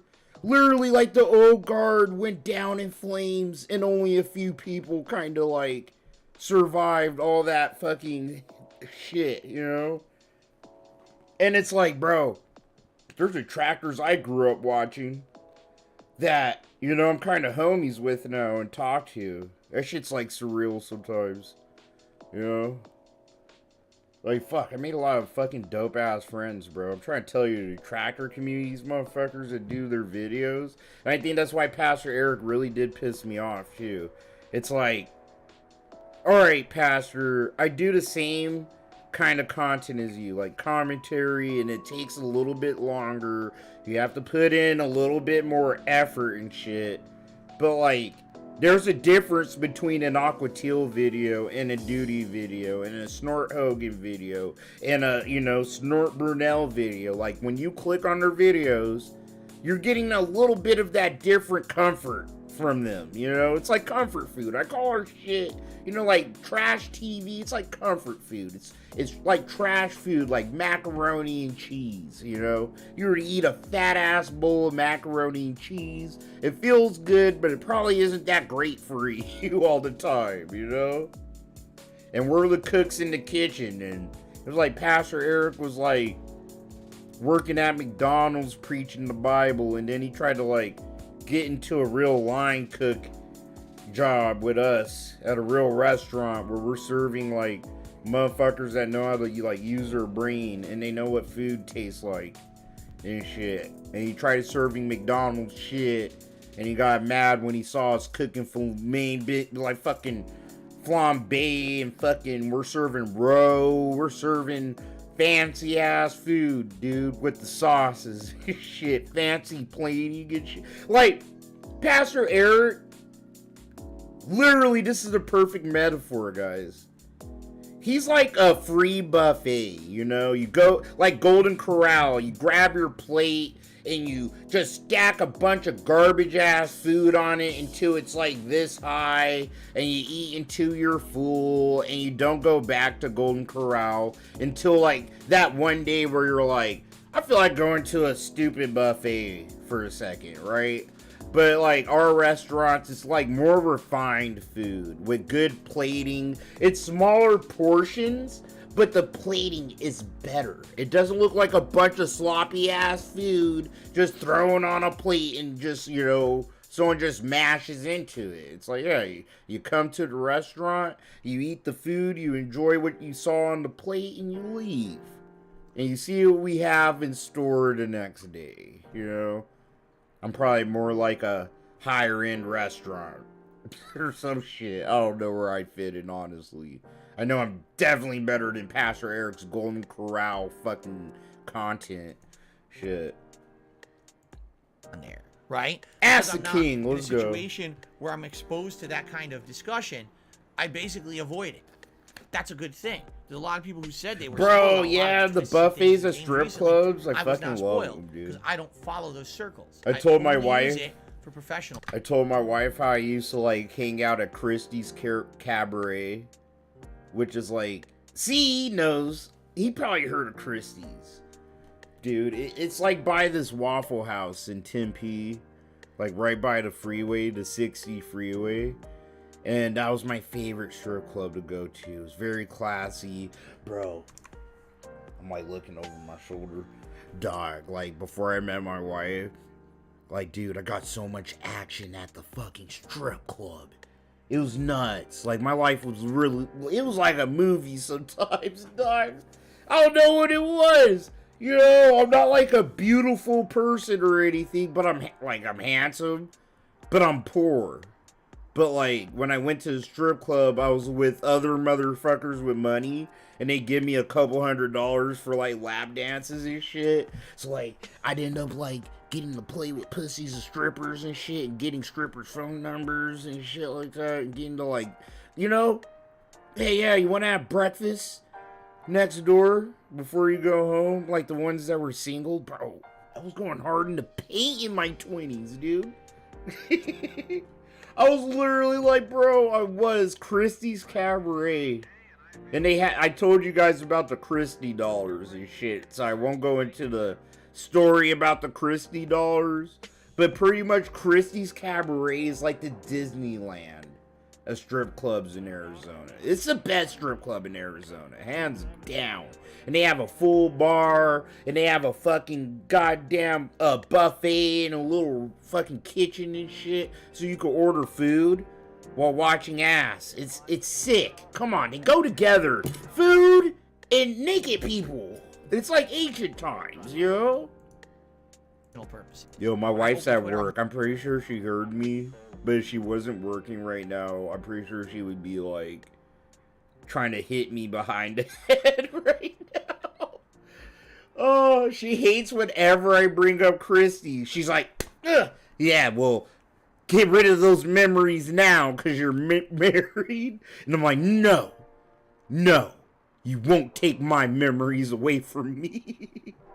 I love you and I'm married to you, but you won't take my youth away from me. Looking for professional, official news stories and postings and game reviews and things like that. I'm not looking at the nonsense out there, people being, spoiling everything. Now, here's the thing. It's not foolproof.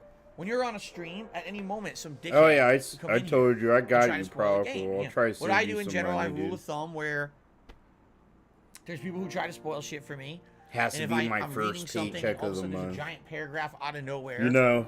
I kind of how that first paycheck of the month is the comfortable money a little bit, right? So. Take a look at all the chat right now. It's just a bunch of people saying a little phrase. The check I get right That's now fine. for my job, I have to pay all my bills. If all of a sudden there's a giant fucking first check of February, chat, probably it's bullshit. I will send you some money, like $60 to $100. We got mods that help. They do their best to try to stop spoilers. The other thing is, with game spoilers in general, what's really funny about them is a lot of them aren't necessarily true because games are an interactive medium. I'm gonna Retro, yeah. Bro, Retro, he's doing Ask the King. Bro, I can't believe it. We sat through the Level 1 podcast, right?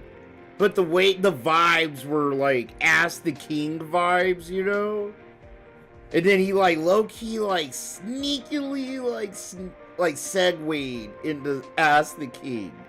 So this is literally going to be 2-3 hours of Phil just talking, bro. That's it. No content, no gameplay, nothing. Just Phil just yammering, bro, and answering questions. This is horrible.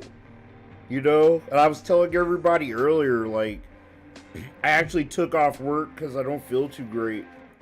And I could have made a video, but I saw he was doing Ask the King, and usually Ask the King is so random to where it's not worth, making a video about. So, I'm just gonna, kick it in stream.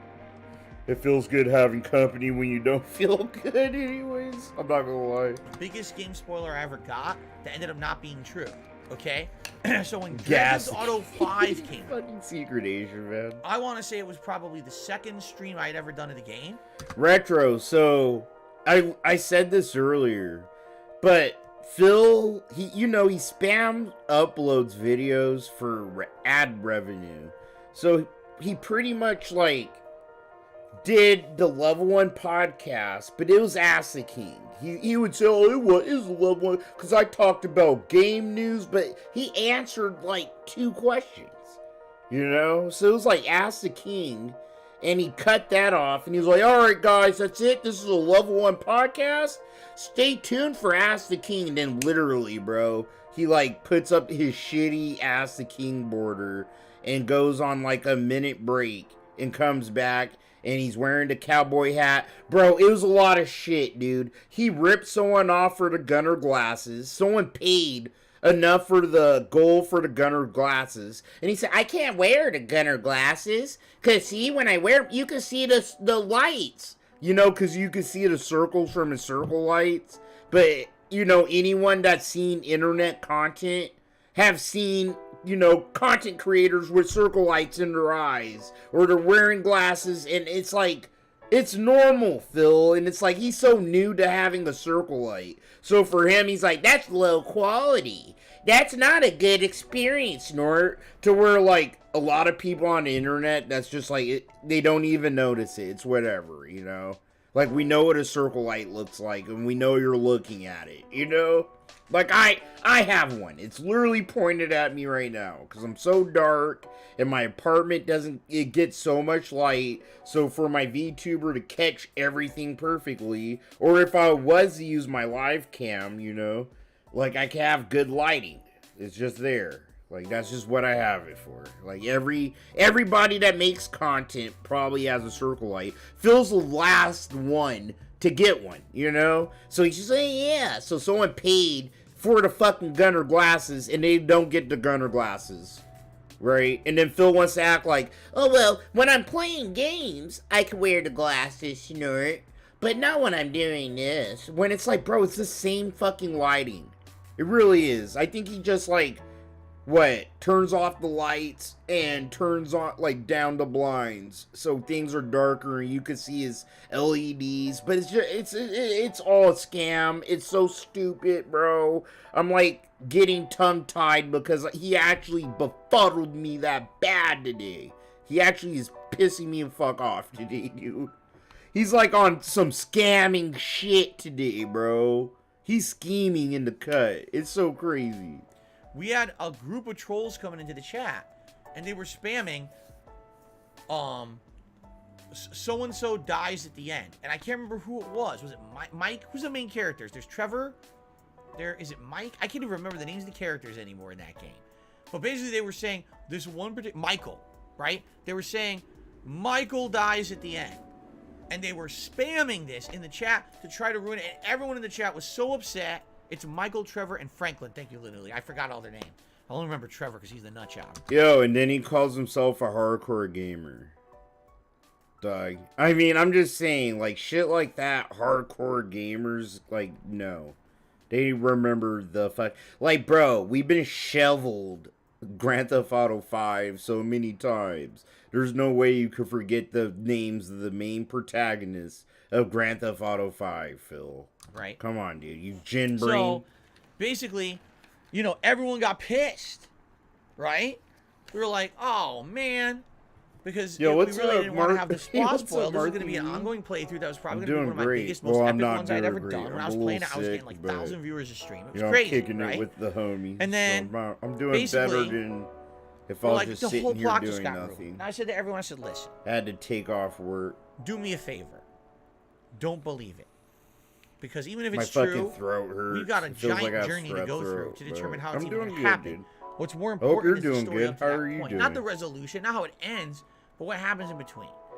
Bear with me. Let's see how this game ends for real. And if that happens, it happens. We got spoiled. Big deal. But let's enjoy the journey. And it took me like a long time to beat the game, probably a couple weeks or whatever. And finally, when we get to the end, guess what? It takes you forever to beat every game you play, Phil. It's crazy. Grand Theft Auto 5 isn't even hard, dude. What happened? Michael's fucking... Grand Theft Auto 5 is like the easiest fucking Grand Theft Auto out of all of them, actually. It's like the most generic out of all of them, really. Didn't die? It was bullshit. Basically, these idiots came in because there's multiple endings. So they give you one possible thing that could happen. Yeah, any of the three main characters can die in that game, and any of them can survive based on your choices in the game.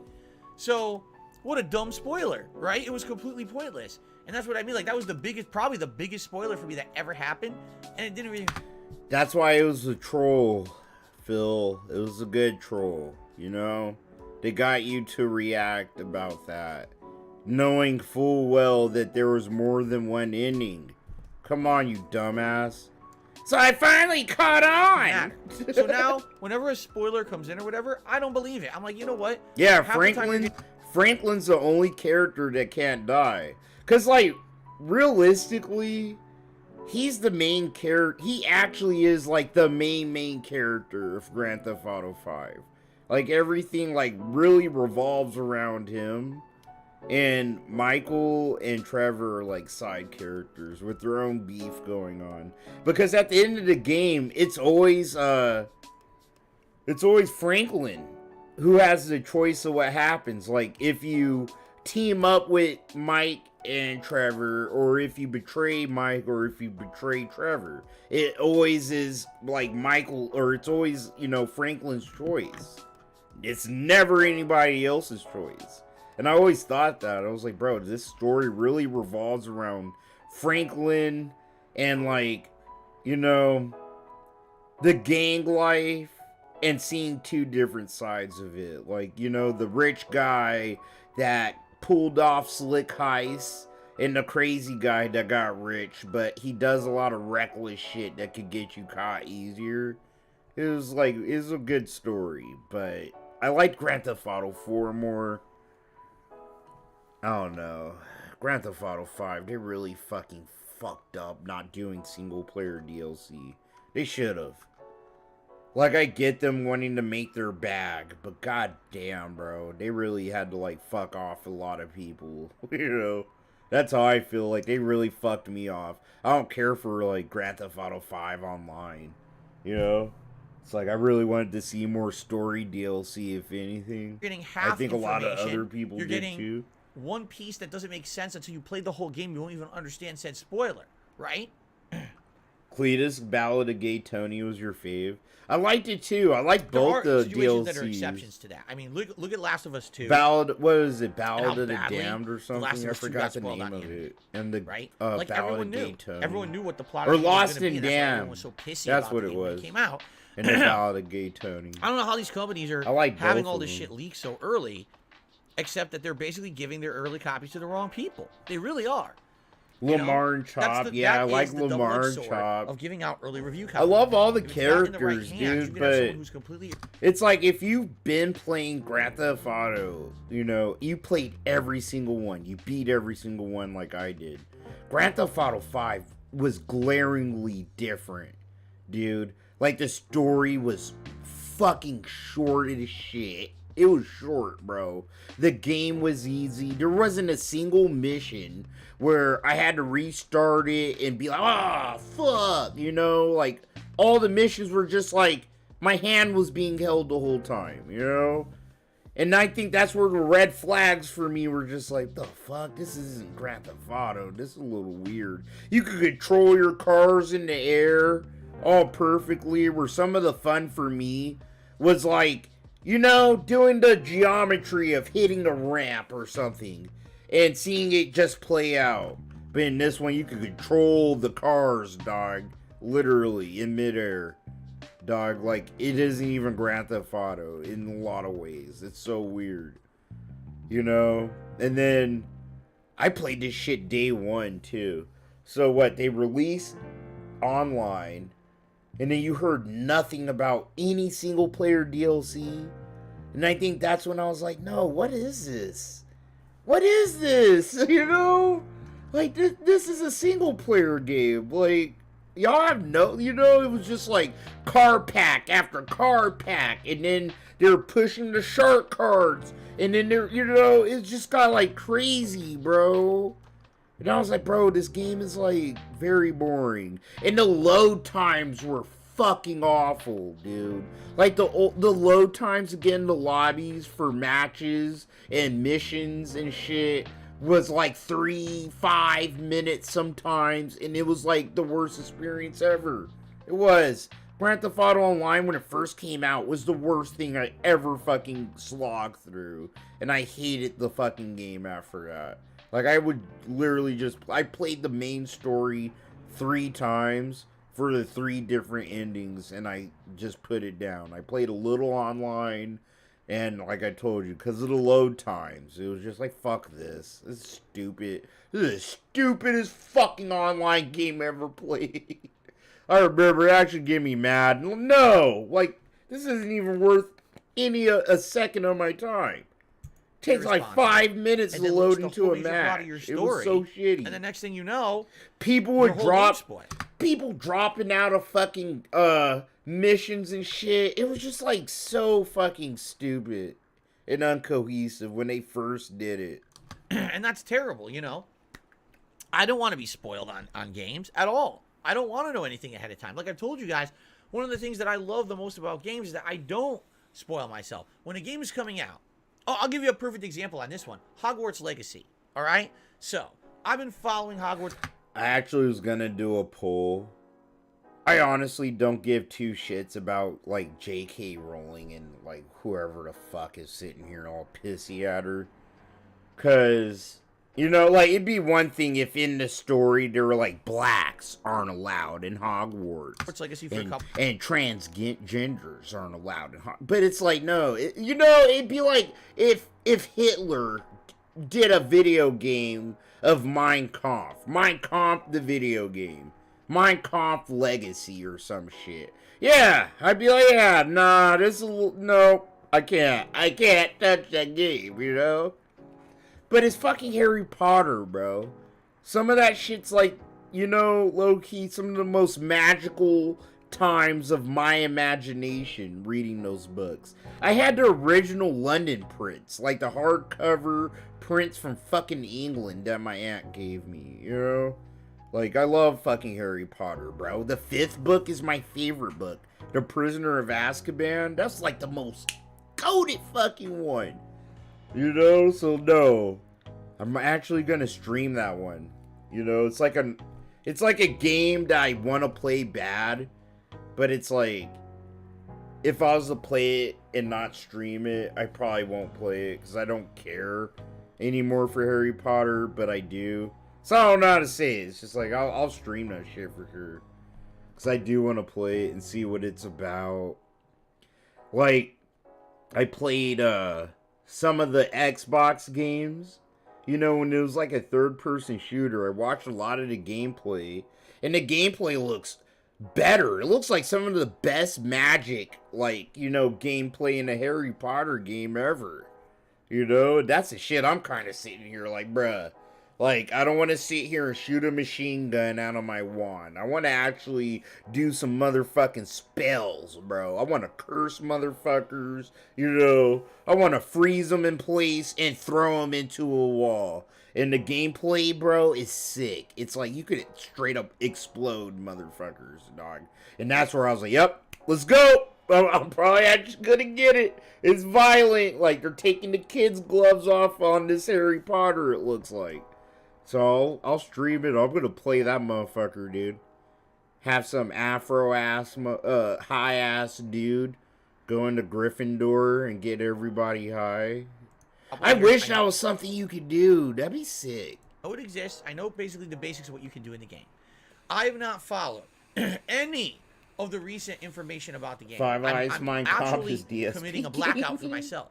Why? Because I don't want to be spoiled. When I play the game, I want to be delighted. Oh, Order of the Phoenix. Gameplay elements and the fun things that are in the game. I don't want to boot the game up already knowing everything that's in it and having a checklist and saying, bro. I'm fucking old. When is this thing that was promised going to happen? The third one wasn't Prisoner of Azkaban, dude. That's the 5th That's not fun. That's not fun at all. You want to be able to play a game and enjoy it and discover it at face value, not having preconceived notions of what's in it, what's expected of it. And if you're sitting there and you're watching 20-minute gameplay blowout, you know, 1 hour development interview, talking about all the aspects of the game, why are you doing that? My bad. I was wrong. Why are you spoiling the game for yourself? Why are you researching everything about that game before it's out? So now when it comes out, why are you even... That's how fucking old I am. I'm sorry. Literally, bro. I read all the Harry Potter books, but I'm fucking like 30. And what? I read a lot of these when I was like, what, 9, 10, 11. So, yeah, that's my bad. I always, like, I thought the fucking 3rd book was the 5th book. The 3rd book is my favorite book. The Prisoner of Azkaban. But low key... No. It wasn't the... Was it? Okay, no. It's the Prisoner of Azkaban, and it is the 5th book. The fucking Order of the Phoenix.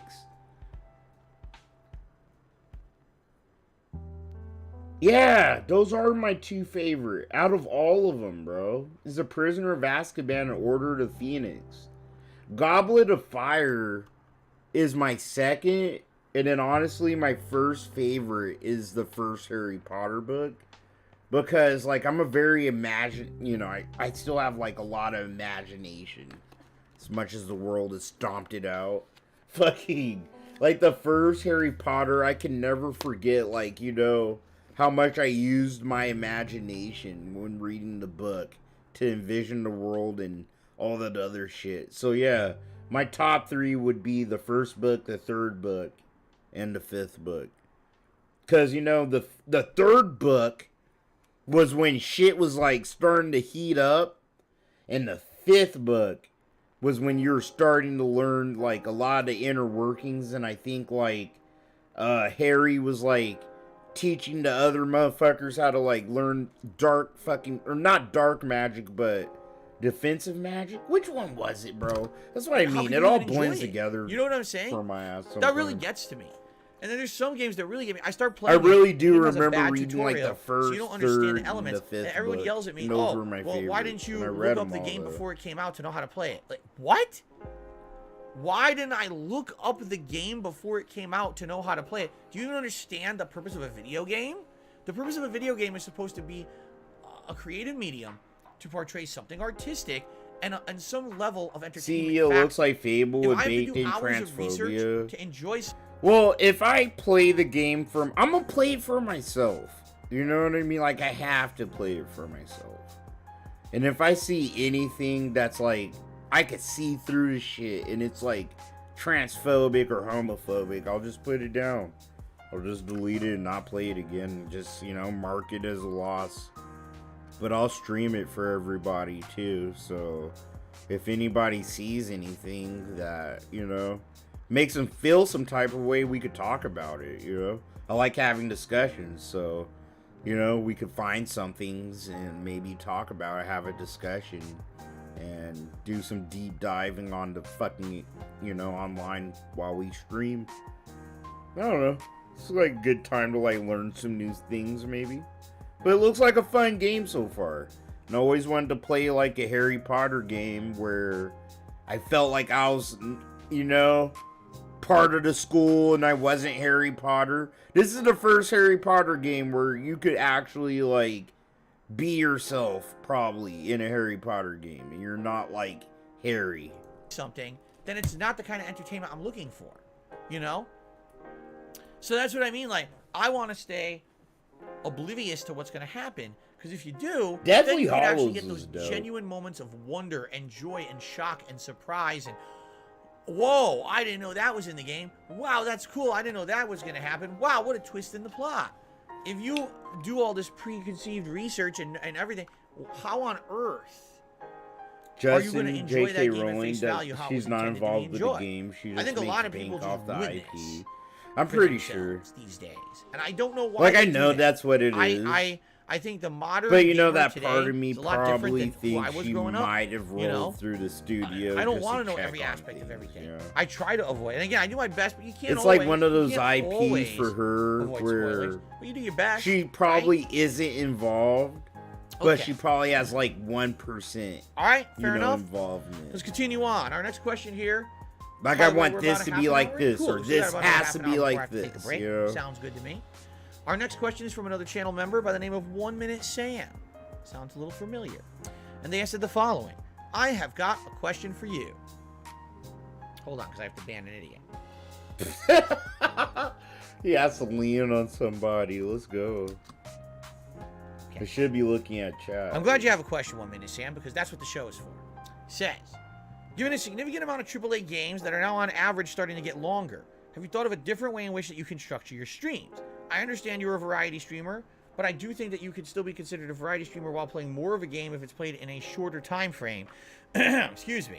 I'm just thinking of your Game of the Year awards winner, God of War Ragnarok, as an example. Let's go. Call him out for it. Call him out. Man, he better fucking call him out, dude, because Phil was like taking too long playing God of War, bro. That is a brilliant game, no doubt, but I felt disinterested in it due to the playthrough dragging on over 2 months after its release. Yeah, here's the thing. All right? I'm going to use the bathroom. Here comes Phil's excuse.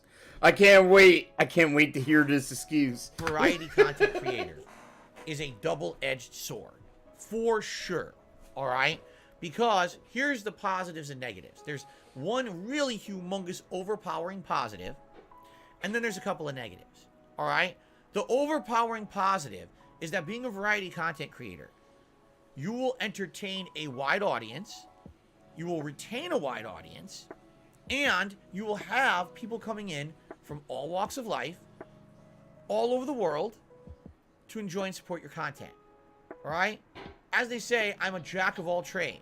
You can come to DSP Gaming right now for Ask the King, tonight for Warzone Battle Royale, tomorrow all day for Survival Horror, Saturday for a JRPG, and then a Western RPG in Oblivion, and then we do it all again on Sunday. We go back to, you know, resetting everything again. Bro, how is that variety? You're not playing a variety of games. You're just playing games that make you feel good, Phil. Fuck. Yeah. Do you see what I'm saying? So, it's kind of interesting, right? It is kind of interesting. Being that. And the thing is, I honestly feel like many years ago, if I had not decided to be a variety content creator, if I decided I'm going to focus in right, on Mojo, a certain genre, you're right, bro. a certain type of game, a certain focus, I would not be here today. I firmly believe that I would have become a relic of the past. While all my... Bro, you are a relic of the past. Dude, you're like The Walking Dead. You died 15 years ago, Phil. We just haven't, like, been done with your corpse yet. We're just playing with it at this point, dude. You're a zombie. You're a dead man walking, bro. We can see in your face. You literally look like you have, like, liver cancer or some shit, bro. Contemporaries from 15 years ago have seemed to have faded into obscurity. No one talks about them anymore in many cases. I'm still here. I'm tiny now. I'm not some big shot anymore. But I'm able to have a viewership, a supportive viewership, by the way. And I'm able to make a living and have a good time putting out the content that I want to put out. No. That's a unique thing. No, bro. Literally 3/4 of the people that watch your shit is people like me, making fun of you, Phil. Okay? And the rest are your wheelchairs. They don't know any better. There's no one out here actually looking at you like, yeah, I like Darkside Phil. You know? Hell no. You know? Why? Because of variety. If I decided... No, and it's not because of variety. It's fucking pure dumb luck, Phil. It is dumbass luck that you just, like, get away with it. To be the Street Fighter 4 player, if I decided to be the survival horror guy, if I decided I was just going to play open RPGs, you know what I'm saying? If I become an expert or one little thing, that would have kind of, I feel, pigeonholed me to the point where I would have become irrelevant at one point. All right? Now, here is the double-edged sword of being a variety content creator. Okay? First I like how he says you're that. A variety content creator. I like how he says that. I would have pigeonholed myself into being a one kind of content creator, Snort. It's like, bro, you pigeonholed yourself into being the biggest beggar on the internet. That's how I know he doesn't even know what the fuck he's saying. He's just making up things, dog. So you pigeonholed yourself. What are you talking about? It's even worse. It's worse than what you thought you could have pigeonholed yourself into, Phil. You're the neighborhood beggar, bro.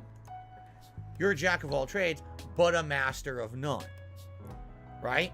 People come here to relax and watch a variety of games, but they're not coming here for any level of expertise. And what ended up happening was there's certain things over the years that I feel people did like, and they don't come here for anymore, right? No one is coming to DSP Gaming to watch me play Street Fighter. I'm being honest. I do. I love watching Phil at Street Fighter. You guys know, that's when I started these streams, dude. Literally, that's how these streams started. It was a Friday night, and I was like, bro, my favorite thing to watch, like, my favorite thing to do is to, like, what, get high, and, like, I'd take some sips of wine after work, and watch Phil fail at Street Fighter. And that shit was so much fun. That's how the Bacon Social Club started, bro. It's like a bunch of lit-ass motherfuckers watching Phil bitch about lag. And this is when rollback netcode actually got implemented. So it just made it even more fun. I loved it. And I just, like, we just had fun ever since, dude. Big ups, Phil. Big ups, bro. I miss those fucking Friday night fucking fights. I do. My wife, when I actually told her the other night, I was like, yo, he's doing Friday night fights. And she's like, yeah, I know you're excited to watch him blame lag all night. I was like, yup. It's gonna be good. This is how the stream started off. And she's like, yeah, they are, huh? You literally just wanted to stream him failing at Street Fighter. Oh yeah, then I ended up, like, actually bonding with all these motherfuckers, dude. So I like streaming and talking to them. And it's the Bacon Social Club. Like, we all just get kind of lit where people are chilling at work and we do our thing. They don't. I mean, Street Fighter is good when I can put I can't believe it all started off this guy being an asshole. You're not getting people from the fighting game community coming to watch Dark Side Phil no play Friday Street Fighter. night fights. In fact, I would argue the vast majority of people who watch me play fighting games are non-FGC viewers. They don't watch other streams of FGC. They're pretty much oblivious to that. They just like watching me do a fighting game for variety. I lost that audience because I had it. Street Fighter 6 weekend when was Street Fighter 4 came out, I was huge for Street Fighter 4. And I had to work that time weekend. I did try to stream it when I got home, though. The other thing is, because I'm a variety content creator, when it comes to a point when there's a giant game, right? Here comes Elden Ring. Here comes God of War. Here comes a new Grand Theft Auto. Here comes a new ultimately hyped game that everyone wants to see me play, right? Correct? Hold on, I need to put guess this what happens? away real quick. I'll play it, but I have to balance it with other games because I recognize that I have an audience that likes variety. They're not here just to watch the one game. And if I decide, oh, I want to get so far in this one game that I'm just going to sit here and play it almost non-stop for weeks on end, I will dramatically lose my audience. Do you understand? I will. I know I will. For example, tomorrow is Dead Space Remake. I'm going to play Dead Space Where Remake the fuck is Duty, bro? I know Duty ain't doing shit. That old fuck should be chilling with me right now. I'm about to bug the fucker right now. Like, bro, what the fuck are you doing, homie? I know you're not clipping this, dude. There's no way you're clipping this right now, Duty. Immediately on Saturday, I have to mix it up. If I did 3 to 4 Greg streams Duty's in a row, taking his nap. we would absolutely lose that viewership. People would, oh my God, I wanted Elder Scrolls. Man, where's the continuation of One Piece? Why is he not doing Warzone? I love Warzone. You know, people are here for various different reasons. Well, that's what they're telling you, Phil. You should pick one game, play it until you're done, or if you insist on playing 2, just pick 2 games and play those 2 games until they're both done. And then move on to the next. You're still considered a variety streamer, bro. But, like, you don't have to drag this shit out along months, bro. Okay? And then people already seen better people play the game. More entertaining, more funny people. People that didn't beg for every dollar in their wallet play the game. Okay, Phil? But for some reason, some of these wheelchairs, they like you, so they come back and they're like, oh, let me see if Phil needs a couple dollars. Oh, he's still playing God of War. I'll give him $2. And then you want to sit here and wonder why you get low views, Phil. Like, stop. Jesus. And I can't make everyone happy all of the time, but I can do my best to make people happy in pieces over time. You see what I'm saying? No, I don't see what you're saying. When it comes to a game like God of War Ragnarok, it's kind of like you're damned if you do, and you're damned if you don't. When God of War Ragnarok came out, when God of Ragnarok came out, Phil, it was like the second most hype and biggest release of the year. You should have just like streamed it and grinded it out until you finished the game. Period. Bro, if it was me and I took this shit as serious as you, I would have did it the day and night stream until I beat the fucking game, bro. And not, bro, you probably would have beaten it before some of the other people you like to bitch and cry about. He would have probably beaten that shit in a week if he just played that game for a week. Big hype release. He was banking on this shit to make money. But he's dumb. This is a hype release. If I play them both, I'll get so many different kinds of viewers, and I'll have so many viewers, and they'll all give me their money. And it's like, bro, that's not how this shit works anymore, Phil, okay? Like, you're trash. You're garbage, bro. I'll say it, dude. Most of your views are bots or dead accounts, bro. You literally belong kind of where I'm at. Like somewhere in the 1,000, 2,000 sub range, dog. But for some reason, you were able to stick on to that big ass, big dick money. And you're wasting it. Okay? But you still expect big dick money when, like, you give 2,000 sub energy, bro. Like, get the fuck out of here. I mean, I realized this. I did play it for several days in a row. I had it as the main. I think I played it all day the first day. Dude, he posted a clip a while ago. Several times that first week. And basically what ended up happening was after like 2-3 days of it, the attendance dropped off. People were bored and wanted me to do variety again. Take a look at Elden Ring. Elden Ring, I played non-stop for a day or two, and then I actually kept it some weeks as the mainstream every single day. All right? No. In that case, were we able to attain some viewership and support every day? We were, but it dramatically dipped after a while, you know? And then I had to say, okay, Elden Ring certainly cannot be mainstream every day. We have to balance this with... Bro, he should have just rode with Elden Ring. Like, that's the thing. He wants everything. He wants everything. He wants it all. He wants to be able to retain all the viewers, all the viewership, all the money. But it's like, bro, that's not how it works, dude. Like, Phil, like, if you're, like, last year, you should have just grinded out Elden Ring. Literally. It's the biggest release of the year. Fucking people actually enjoyed you failing, getting frustrated. Like, you're making decent money. You should have just grinded out Elden Ring and finish it, and then you could probably balance 2 games after that. But you want your hands in all the pies. You want all the viewers. You're like your fucking chubby black friend over there, Pasta Derek, bro. You think you deserve everything from everyone. You deserve every demographic of every viewer that's all over YouTube from all over the world because you're playing everything. You're doing everything and you're not doing shit. Literally, you think you're doing everything. You think you're doing the most and you're not doing anything, Phil. That's why you are where you are.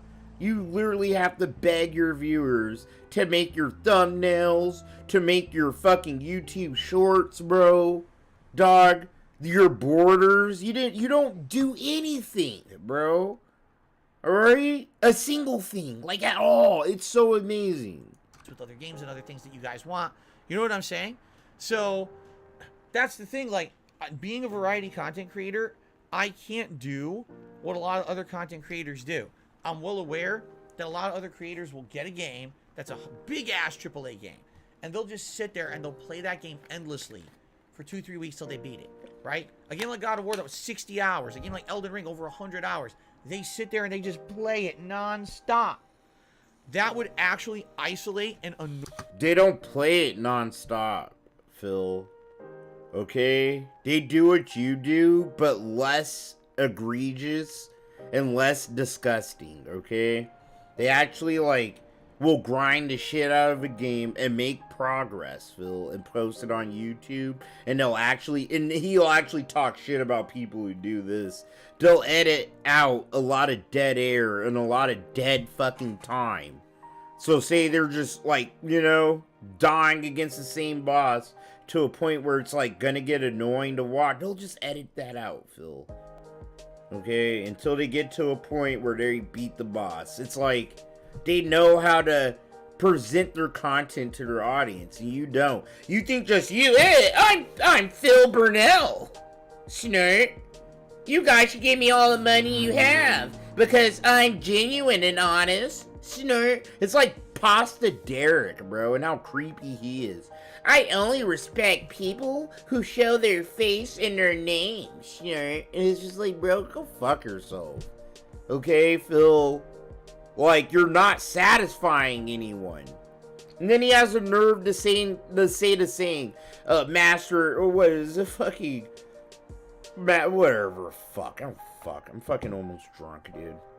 Phil's pissing me off. He's actually irritating shit out of me today. He's being so autistic. Annoy a giant chunk of my audience. And listen, I get it. Because in the case of me playing games like that, you never use your broiler protocol? Really? Yo, what's up, Luis? Good to see you, my friend. Case in point, God of War. I was craving playing more God of War Ragnarok at some points. There were days, sometimes it was 2-3 days before I got to play it again. Like, man, we're in the middle of a story. I just want to keep going. But no, people want the variety. So that's the Bro.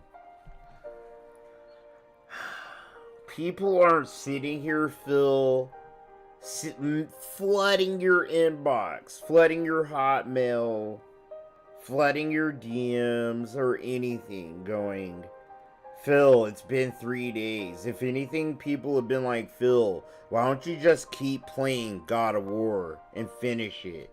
That is literally what people have been telling him. Detractors, people that pay him, everybody. Like, Phil, why don't you just, like, finish the game? Okay? Nobody gives a fuck what other game you're playing. Like, no one does. You're Dark Side Phil. No one cares. You suck. You suck. Your opinions suck. You get pissed and drunk, and you fucking literally try to invalidate the work of all the, the devs of any game you play. No one could take you seriously. You're just some kooky old drunk fuck on YouTube that survived too long, bro. Holy shit. Trade-off of being the variety content creator. I will have longevity. I will always have something to play. But at the same time, I don't really have that flexibility to say, I'm putting my foot down just to play the same game. Bro, you have the most flexible job, like, in human history, literally.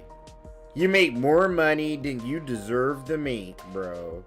To sit there and to mash buttons on a fucking controller. Oh yeah, and to bitch and cry about your thoughts and feelings into a mic all day, Phil. Like, that's it, dude. Like, it's flexible as fuck, okay? You make your own hours, but for some reason you, like, yeah, God, he's so deluded, bro. Game for 3 weeks to beat it. Then that will be the end of my viewership. People will leave in droves. You don't even have a viewership, bro. No matter what, Phil, you're gonna have 200 viewers, bro. Okay? If anything, you're probably talking about your fucking 5 whales, bro. There's always gonna be viewers, okay? To see the shit show until the very end. And say, sayonara, play what you want, but we're gonna come back when you decide to do variety again, And that's how it is. But that's how it is. Shit, sometimes I stream and I'm doing or I'm talking about some shit that nobody wants to fucking see or hear, and they'll leave the stream. That's just how it is, Phil. Fuck. That's the nature of the beast, okay? And you might say, well, what can you do to fix that? The only thing I can do to fix that is try to balance it a little better. With God of War, originally I did play it more. And then when immediately within 2-3 days the viewership tapered off. So I think you'll play a Nerd Persona game. I listen to your feedback. Ultimately, the only way to do it is to listen to feedback. Maybe. And as many people that were upset that it took me so long to beat God of War, there were an equal amount of people that definitely would have not been here if I just played God of War. You see, there's no real.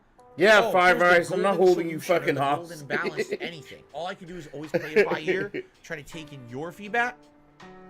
Try to understand from your own designs and your own feelings about what we're doing, the vibes that are generated on a stream. What do people think about this or that? Do I play it more? Do I play it less? Right? That's all I can do. And I hopefully over the years No, Phil. Like, just do what you want, bro. And stop expecting and being entitled to everything you think you should get. And the business would probably start running smoother at some point. It'd take you a year for a little bit of that begging edge to wear off. But literally just play what you want to play. Like, fuck. I stream games when I want, and I stream games when I don't fucking feel like. Like, tonight I might stream a game. But it depends how I feel. I'm not feeling great. So, right now, I'm just sitting here getting high, trying not to feel like shit in my stomach. I've gotten better at that. There was a time, many years ago, when I would take on so many games at once. Duty, yeah, bro, stop. How on earth am I supposed to make any kind of progress in a game when I'm playing? I forgot I actually talked to your fucking ass. That will take months to beat. That was the Dragon Age Inquisition problem. Yeah, my stomach's hurting, bro. I'm throwing up. And none of them got finished for 2-3 months. By the time that was done, everyone was pissed. Like, literally every person. So all I could do is do my best to balance it out. And also, to taper off expectations. When I started playing God of War Ragnarok, I fully made it unknown. What are you up to, dude? It's gonna take me forever to beat this game. It's so long. It's the Bacon Social Club. I always talk. Everybody knows that they're getting into being a Please be patient. And in general, people were, and I was very pleased that people were as patient as they were. Okay. So there's no definitive answer here. I wish there was 1 minute. Hold on. I heard you clipped Phil, duty. But, like, come on. You can't blame me, bro. Like, Phil is just rambling. And I knew he was just going to ramble. So I just knew to just not try to clip him at all today. There just isn't. You know what I'm saying? Unless, like, he gets super triggered. I wish that there wasn't. Oh, here's the end-all answer for everything, right? Now, by the way, I think 1 minute Sam had continued on. Let's see what else they had to say. Yeah, that's what I heard. I feel like this is something that certainly will affect negatively the way in which your streams are supported and potentially even your channel growth. I feel a shorter time frame for games and more of a gameplay within that time frame is better for engagement. Support for those games will be more consistent, and more importantly, a backlog of games finally getting played. Only they came out a week or two ago, and they're going to take weeks or months to finish. Pasta Derek is calling duty doo-doo water.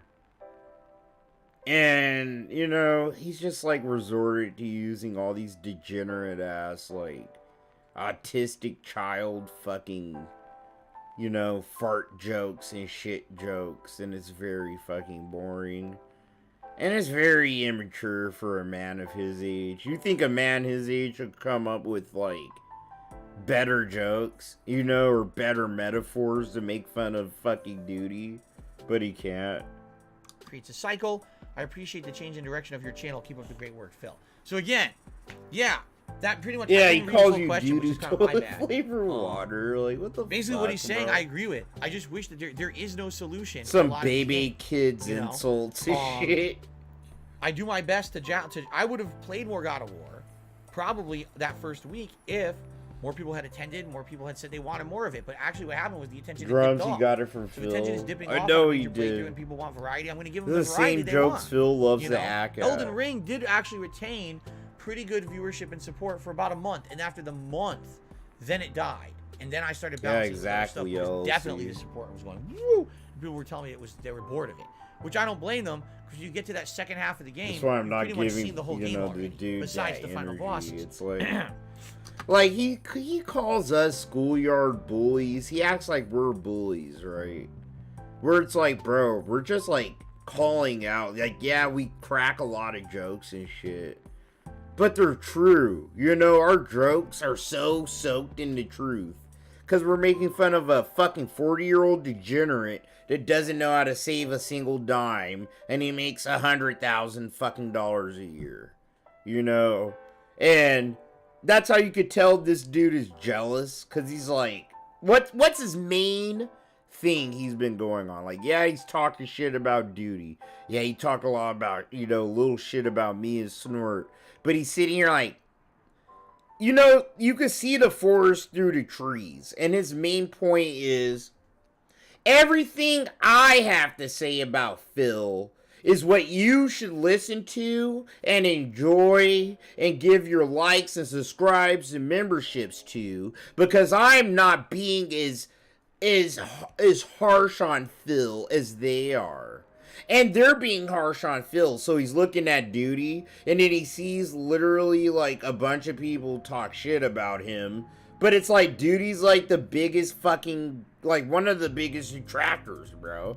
So yeah, he's gonna have a bunch of fucking people that don't like his style of doing shit, you know? Or they don't like his commentary. It's like, I've seen the same comments, Duty's seen them, but it's not about the criticism you get in life. It's about how you handle it, right? So, people are criticizing Pastor, they're trolling him, you know what I mean? What does Pastor do?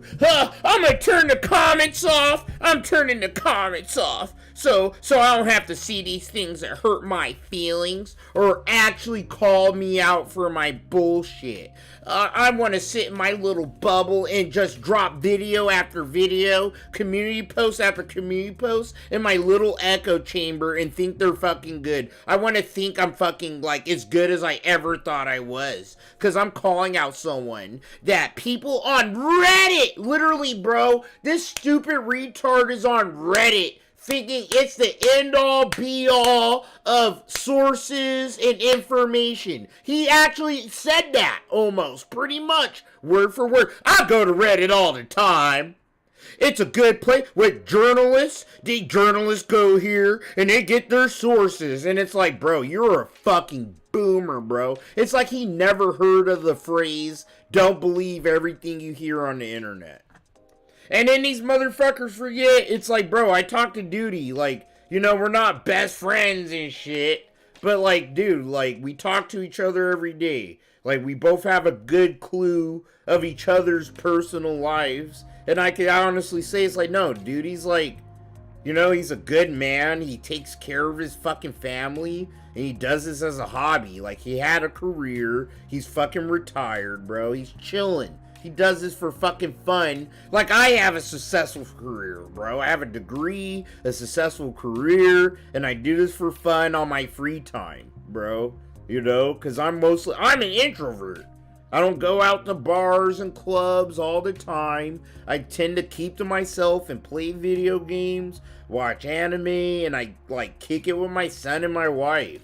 Like, making these fill videos doesn't take up important parts of my day. I'm not doing a fucking single thing, and there's no goddamn plans. And it's like I have no life. Like, I have a pussy to fuck, and I have a son to raise, and I have a job that gives me more fulfillment, you know, outside of doing this shit sometimes. Like, you know? And so he's just trying to sling all this shit that makes no sense, and it holds no merit. And a lot of locals do that shit, and it bugs me. They literally like to paint all of us that give them criticism like we're them. We're them. Like, we sit in a little dark room with no life. We're fat as shit. We have these neck beards, bro. We hide behind curtains because we're cowards. We're afraid to be bullied and shit. So we hide and shit, and we make fun of other people. When it's like, no. Literally, we have more successful, fucking, more fulfilled lives than the people we're criticizing.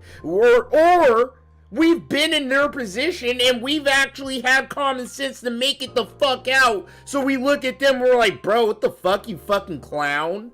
Like, the answer to all your problems is right in front of your face, you dumb motherfucker. So yeah, I'm gonna make fun of you. You deserve it. You deserve it. Like a person that walks in the street and gets hit by a car, and they weren't walking in a crosswalk. Like, you deserve what you get in life. Just period, bro. Shit. My bad. I went on a tear, bro. So, yeah. Anyway, but that's why that fucker pastor, he irks me. But he isn't really worth my time, you know? He's just like, he's like the classic schoolyard bully. You know, he's calling us bullies, but it's like, bro, you're literally, like, acting like the schoolyard bully whose parents abuse him and don't love him, and you don't have a life, and you don't have, like, anything else, and you tried to latch onto something and it didn't work out, so you're lashing onto us, and it's not our fault. Why you can't handle your fucking emotions or whatever feelings you're going, jealousy, narcissist, whatever the fuck, dude. You're twice my age. You're older than all of us, dude. You're the fucking... We low-key looked at you like the wise old guy in the community, bro. And you ended up being the old meth head that lived too long in the community. Like, you snuck in pretty good, okay?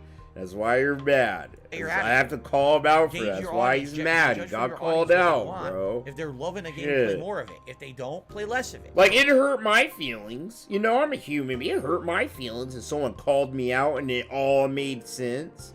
You know, but if he's a narcissist, so no matter what, he thinks he's the top dog. He thinks he's pure and right, and everybody else is flawed.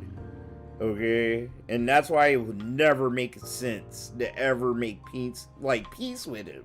It won't. Even if he apologizes, it's just like, no, I know what you are. I seen what you are. He's like a sociopath, you know? He doesn't care about shit but him and what makes him feel good and what gives him, like, you know, fulfillment at the end of the day. And that's sad. He's a sick person. Right? What can you do? All right, I received a $4 tip from Alex. I hope my tips are going through now. This one has, Alex. Pastor Ruckus. Ruckus. Thank you, Alex, December for a $4 tip. And with that tip, we have hit our $100 tips goal for the stream today. God damn, bro. You guys can vote for a vest here on Ask the King. I know you guys are very excited about that. I know you guys are very excited. What? Who's excited? Oh. I'm telling you, it makes me dizzy. Like, you really said that, Phil? How's this exciting, bro? You guys get the vote for what I get to wear over my tight titty t-shirt, Snort. This is like, thank you, fuck, Alex, for bro. that $4 tip. Let's do a poll quickly.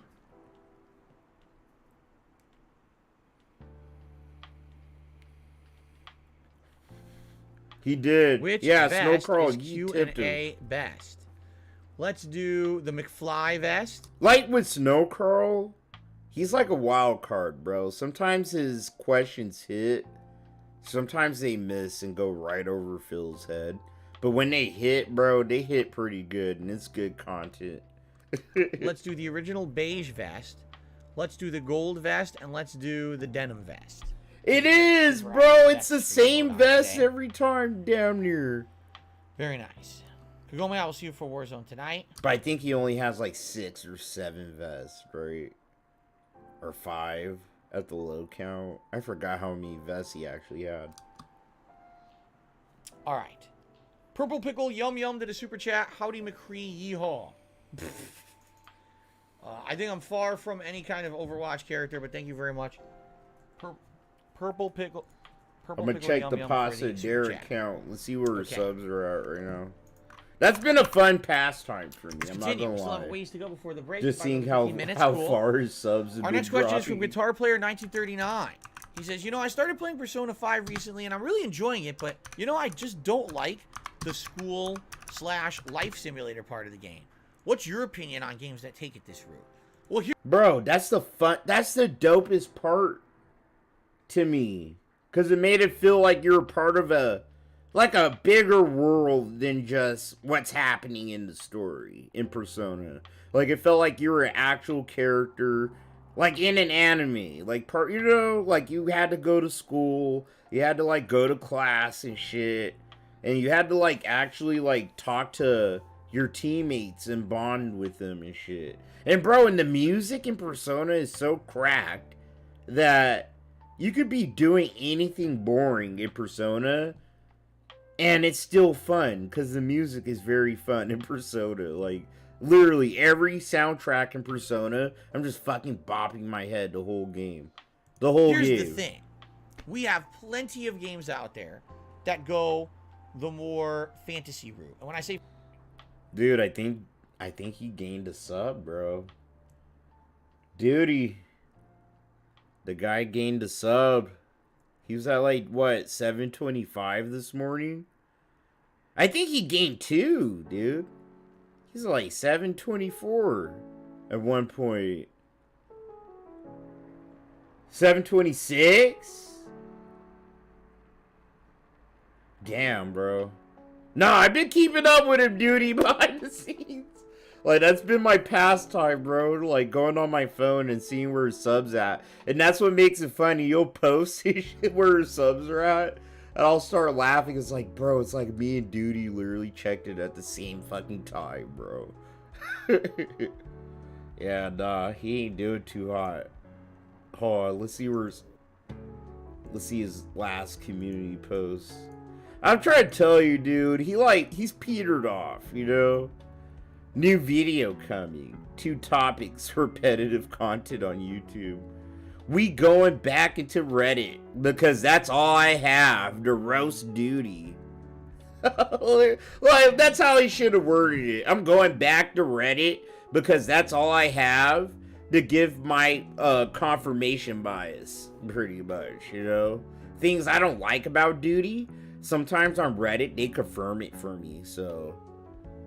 Your wish is my command. He's actually acting like someone asked him to do this video.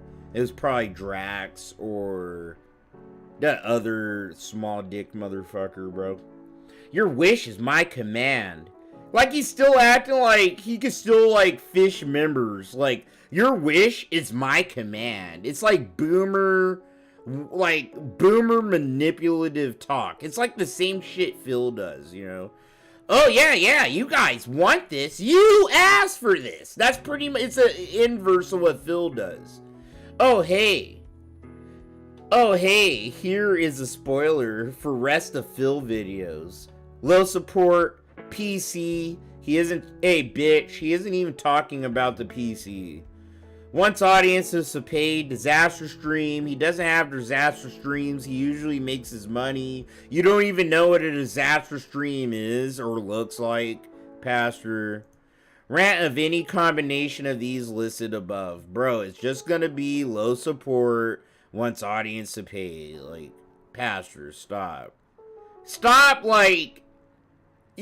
stop it, bro. Okay?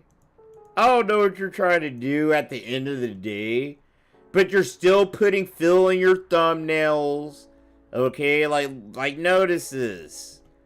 Like, the thumbnails are the same. Phil's in this thumbnail, but I thought you're not a detractor no more. Why is Phil in your video and you're talking shit about Duty mostly? It's clickbait. It's his, this is his poor attempt at clickbait, like, thumbnails.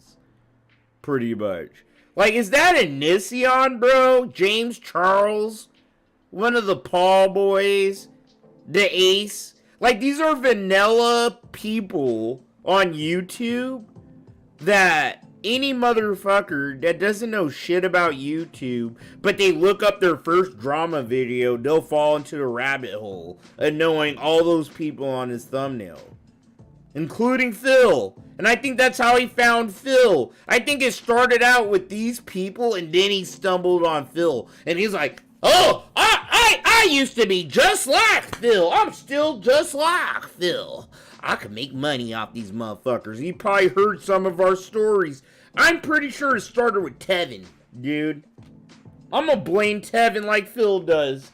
Imagine he stumbles on a Tevin stream and he hears the story about how Tevin used to be a Phil fan and he, like, you know, stopped and he started detracting. You know, he's like, you guys don't deserve to say Tevin's name in your mouth. Like, he actually said shit like this. When it's like, bro, my streams are sometimes better than Tevin's. Shut the fuck up, dog. It's just people don't know who the fuck I am, and I don't sit obsessed, broke in the head like you, jealous of Tevin. I just know what it is. You know? Like, I know the landscape and I know what it is, bro. Like, literally, if me and Tevin started doing commentary streams at the same motherfucking time, bro, people honestly would have been talking shit to Tevin because he would paywall him taking shots behind he paywalls him taking shots, dude. I remember being like, the fuck, bro? Literally, you gotta pay Tevin, like, what, $3 to take a shot? Like, bro, I'll drink on stream for fucking free. You get this shit for free. Like, I could criticize Tevin all day. Every other detractor has a criticism, you know? But it's how you handle it. Are you gonna be a salty little bitch? Or you're just gonna mind your fucking business and try to improve what you do? That's all it is. And that's why I hate that motherfucker, fantasy, bro. I really feel like he's such a jealous bitch. Of fantasy that RPGs technically usually go in. One side of the equation, it'll go towards typical fantasy-style medieval dragons and swords and magic, and we have 5 zillion RPGs that play just like that, correct? And then I would say the other direction that they tend to go is more futuristic. Oh, it's sci-fi with aliens and technology and spaceships and laser guns and things like that. See, it looks like Pastor's really ripping off. Oh, Joe Haver, I'm subbed to him, dude. Right? More old his videos are so funny. Sci-fi. The Persona I think we series watched says, one on stream the a hell long with all of time that ago. nonsense. The That Batman sucks. one. How dare We watched a couple of Joe Haver's videos on stream, dude. Like months ago. Like one where he was the Batman Joker skit and the Scooby-Doo skit that he did. I love his videos. He's so creative. He's very funny. you even do that stuff? It's so cliche and trite. Instead, we're going to do today. We're going to try to make it as if this fantasy game is set in the present day. Real people from Japan. Real life, right? How an actual teenager growing up would experience life. Going to school, having relationships with other teenagers as well as adults. It's kind of unique. Bro, Phil, a video game will never, ever, bro, I'm trying to tell you from real life experience, okay, Phil? I know you've only known like 20 people in your whole life, dude. But there's no relationship on this planet Earth that will ever reflect a video game relationship or the dynamics that you can get in real life, bro. Like, think about, like, going to war in real life. People are actually, like, concerned about their fucking battle buddy. They're concerned about their partners in firefights. Where in real life, like in Call of Duty, motherfuckers are sitting here like, oh, yeah, and they run off and don't play objective. They don't play with the team. They do whatever the fuck they want to do. Like, stop it, Phil. Don't you dare try to compare video games to real life, bro. With some of the social links and things you do in the Persona franchise, or how you have a relationship with an adult as opposed to other teenagers, right? It's kind of unique in that regard. I think it kind of started in the 1990s if you think back. Maybe the Mother series, like share your PayPal link started again? off having that more modern. Yeah, I'll give the context. Alright, so Prodigal is trying to fly his boyfriend out to see him. And, that's important to me, honestly. Prodigal is very important to me. He does a lot of stuff for me on the side. It's not even because of that, but Prodigal's just been rocking with my ass for a fat minute. I consider him a good friend. And, he's trying to get his boyfriend out. And I actually mentioned it. I told him I'm gonna give him $60 to $100 next month, like the first or second week of February, if he doesn't like get the money he needs. So he's gonna post his PayPal, and if anybody, if you know Prodigal, you feel like giving Prodigal a couple bucks so he could get his boyfriend out there to like hang out with him and whatnot, I'm sure he'd appreciate that. And his link will be in the chat. So yeah, I'm actually giving him money too. So Prodigal isn't like scheming or scamming people. And I don't know. At least my little corner to the community. Like I like it if we could give it back to each other when we can. You don't have to give me money and shit all the time. If someone else needs help in chat in the community, if you're able to help, please feel free to do so. Prodigal's a really good dude. So, yeah. Alright, Prodigal. Made it more realistic. Less comedy. There's a lot of comedy in it. And having a lot more of that drama aspect, right? Yeah, I got so Prodigal. If you like the idea of like I said, I'll give Prodigal a little extra money. So, Duty, whatever you super chat to me, I will just tack that on to whatever I plan to give Prodigal, and I'll let you know. At that, but you'll also get your turn-based fantasy-style JRPG combat mixed in there as well, right? Because you already know, whatever I get super chatted, I'm not going to get. Now, if that's not your cup of tea and you don't like that, and I'm going to get my paycheck the week after next. The thing is, they're going to be more in line for my actual job with what you would expect of medieval fantasy or sci-fi fantasy, and you don't really see them people dabble too much farther outside of those realms, right? Which DMs, Pocket? Discord or Twitter? Especially when it comes to JRPGs, because JRPGs usually tend to fall into certain archetypes for how the games are played, with the combat styles and magic and or that kind of stuff. The other game franchise that I would say recently that did this, but did not do it with kids, Yakuza. Yakuza Like a Dragon. That's all adults, but it's turn-based RPG. It's Alright, I got Japan. you, If you don't want the teen angst drama, but you still want a lot of cool plot lines and stuff, that's probably the game you want to go for then. Okay? So that's my recommendation in Guitar Player. I hope that you enjoy Persona, despite the fact that those kids can be darned angsty at times. Okay? Sophie sent me a link. I'll check that out. Our next question behind the scenes is from John Smith. We'll check it out on the name. next stream. Thank you, John, for the question. He says, it concerns the approach to game design. I've recently been playing through Zelda games, and I took note of the Nintendo's insistence on pushing the series forward with new and unexplored features. My question is as follows. What does being inventive and trying to push a series forward cross over? When does being inventive and trying to push a series forward cross over into being somewhat gimmicky? And as an addendum, in your opinion, what is the right approach to being inventive and pushing a series forward? Whenever you should feel a game like completely reinvent itself with every entry into a series, or should it include things that worked well from the past? You know, Zelda is a great series. Like I said, Duty, if you give me a super chat, just make sure you tell me it's for Prodigal. You know what I mean? And I'll put the difference for Prodigal when I send him money. Or you could, just go to his fucking PayPal.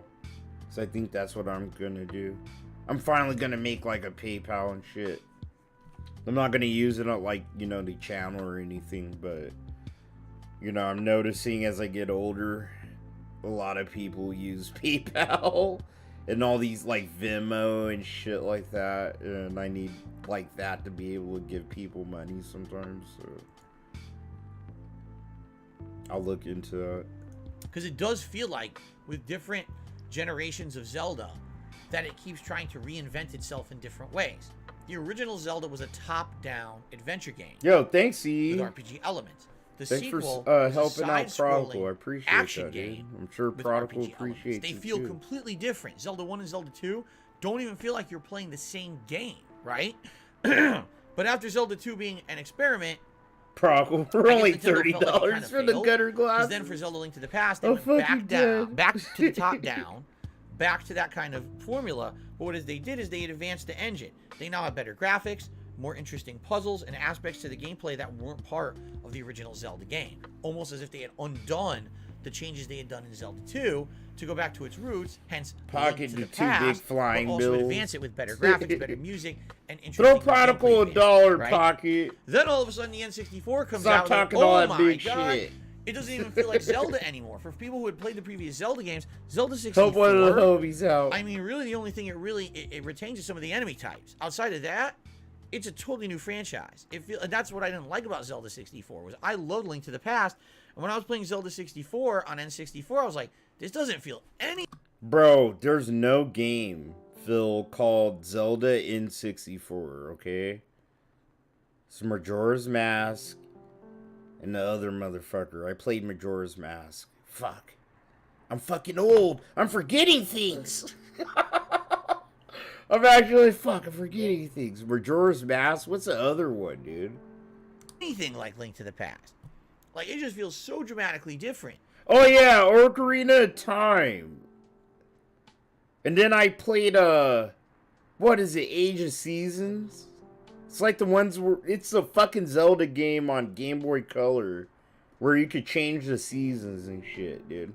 That game was pretty dope. That, I don't even know if you could call it Zelda, but of course, what ended up happening was a whole new generation was now exposed to Zelda as a new kind of game, and people loved it, and that became the new standard for what Zelda was, right? Now take a look at Majora's Mask. Majora's Mask took the formula from Zelda 64 and changed it again.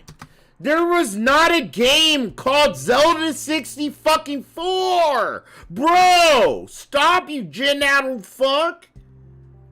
Like, if you want to, be fucking very, vanilla, Phil, Ocarina of Time and Majora's Mask are both Zelda 64, bro. Oh, sorry. He shouldn't have even triggered me like that. He just got tongue-tied. I'm gonna be charitable. He just got a little confused. He's old. A time manipulation time loop mechanic. A game that's more based on puzzles and math than actual, I would say... He literally said fucking Majora's Mask is better than Zelda 64 when Majora's Mask is one half of Zelda 64, pretty much. I'm sorry, that kills my ass, bro. He's so dumb. Combat gameplay, although combat is a big part of it, it's unique again, right? Another unique take on it. And then they just kept doing this. You know, Wind Waker's different.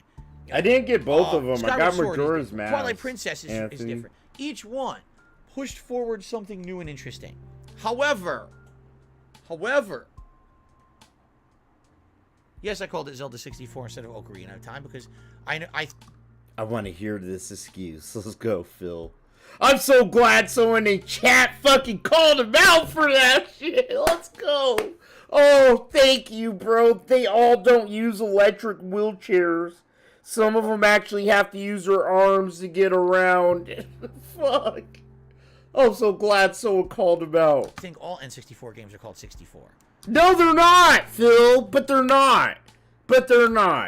Okay, if we were game developers in a room and we didn't have, like, a tag title, we would call it Zelda 64 and Zelda 64, like, fucking 1.0 or some shit, dude. Alright? But they both have different titles for a reason, bro. One's about a fucking mask, and one's about changing time, Phil.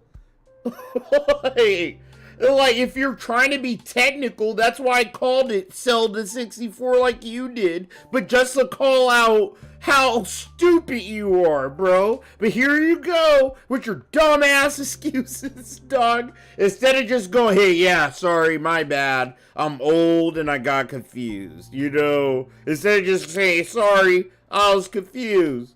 Phil literally has to, he's so narcissistic. He's like, I can't look bad in any situation. I grew up during that era. They still call it like Doom, Superman 64, Killer Instinct 64. Cause that's what they're called. Phil, it's like he really it's like he knows that he's streaming to a bunch of 5-year-olds or some shit, bro. Like Doom 64. I have it on my PC. It's called Doom 6. This guy. Don't make me do that, Phil. Please. Please don't make me do that. Don't make me go into my library and, like, so I don't look like an ass. Yes! Look! Where is it?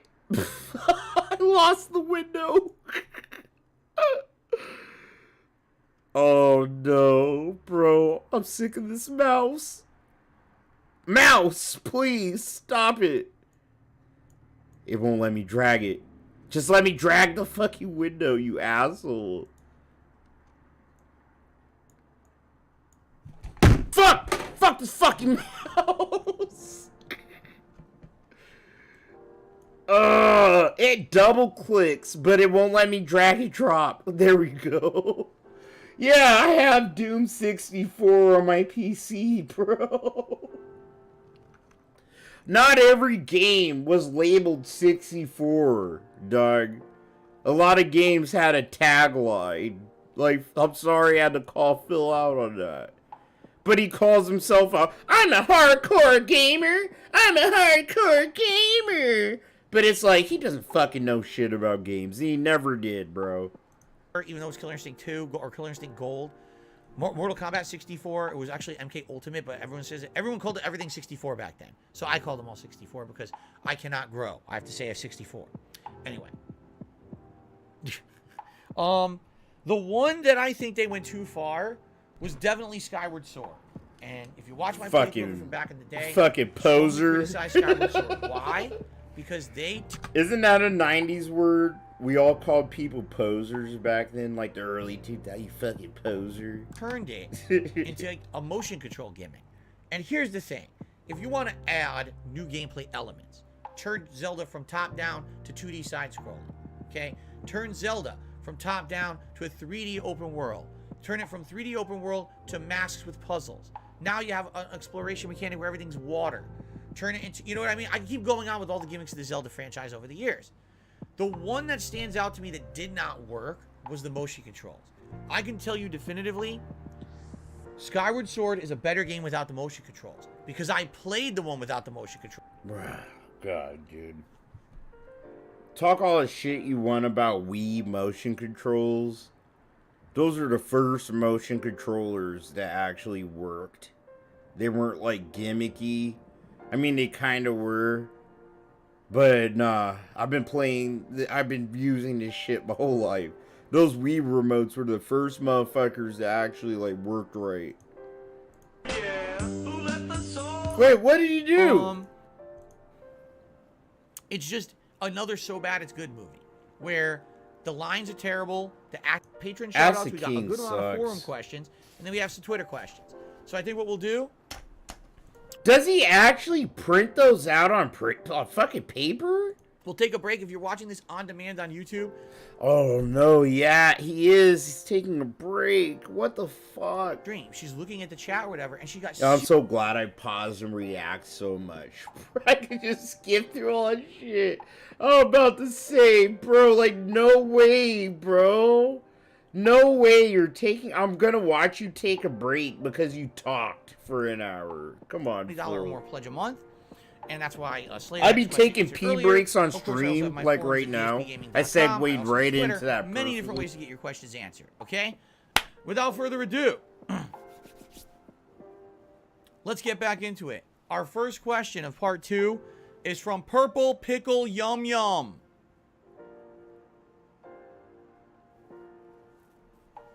For the record, I asked him to change his name. He refuses. He says, when will the Level 1 podcast feature its first guest? Hypothetically speaking, if you had the chance to... Oh, wait, there's 2 questions. Hold on a second. There's 2 completely different questions. Let me answer the first question first. When will Level 1 podcast feature its first guest? Duty streams. That's... Hey, one of the Tinder trio, bro. Me, Duty, or Snort. Those are the motherfuckers you should have on the Level 1 podcast, Phil. To be honest, I did actually invite a couple people to the Level 1 podcast in the last year, and they declined. No, he didn't. No, he didn't. I don't believe he ever invited anyone to be on his little face show. His therapy. You think he invited people to go into his therapy sessions? Like, no. I'm not going to... This is Phil's private time, you know? Like, this is his private time where he could talk about his thoughts and his feelings and not have people, like, challenge them too hard. Like, the Level 1 podcast, like, the pre-stream podcast is Phil's little quiet time to himself to rant and rave about things he saw while he was drunk last night. That's all it is. Tell you who. I'm just going to tell you. There actually were a couple people at times during the year I was interested in having on the show. They either declined or they did not respond. Okay? However, at this point, I feel like the Level 1 podcast is essentially the show where I just talk direct to you guys rather than someone else. What does that mean? Talking to us is talking to someone else, pretty much, Phil. You're talking to anyone else but yourself, you're talking to someone else. I'm sorry, I'm being a little picky. That was a picky one to fucking get him on. I'm interested in the future in possibly doing things with other people. For example, maybe an interview. Okay, maybe, and not me. I'm talking about me interviewing other people, not me getting an interview. West Side is a pre-stream podcast before the incident. Okay? Yeah, I'm interested in that. So Phil pretty much called it the pre-stream podcast up until last year when Keemstar like trashed his ass, dude, and shook him so bad, you know, that he turned it into the Level 1 podcast. It's like Phil's way of like taking control of the narrative, you know what I mean? Because Keemstar said he stuck on mission 1, like Level 1 pretty much. And Phil, like, took that and said, yeah, we like being on Level 1. Level 1 is the start of a new journey. And, you know, my pre-stream, it's the start of a new day. You know what I mean? Like a little fucking clown. Trying to, like, twist it into something that makes him feel better or strokes his ego. When he knows damn well Keemstar literally destroyed everything about him, like in one Twitter video. That's why that shit was #1 on Secret Limited's top 10.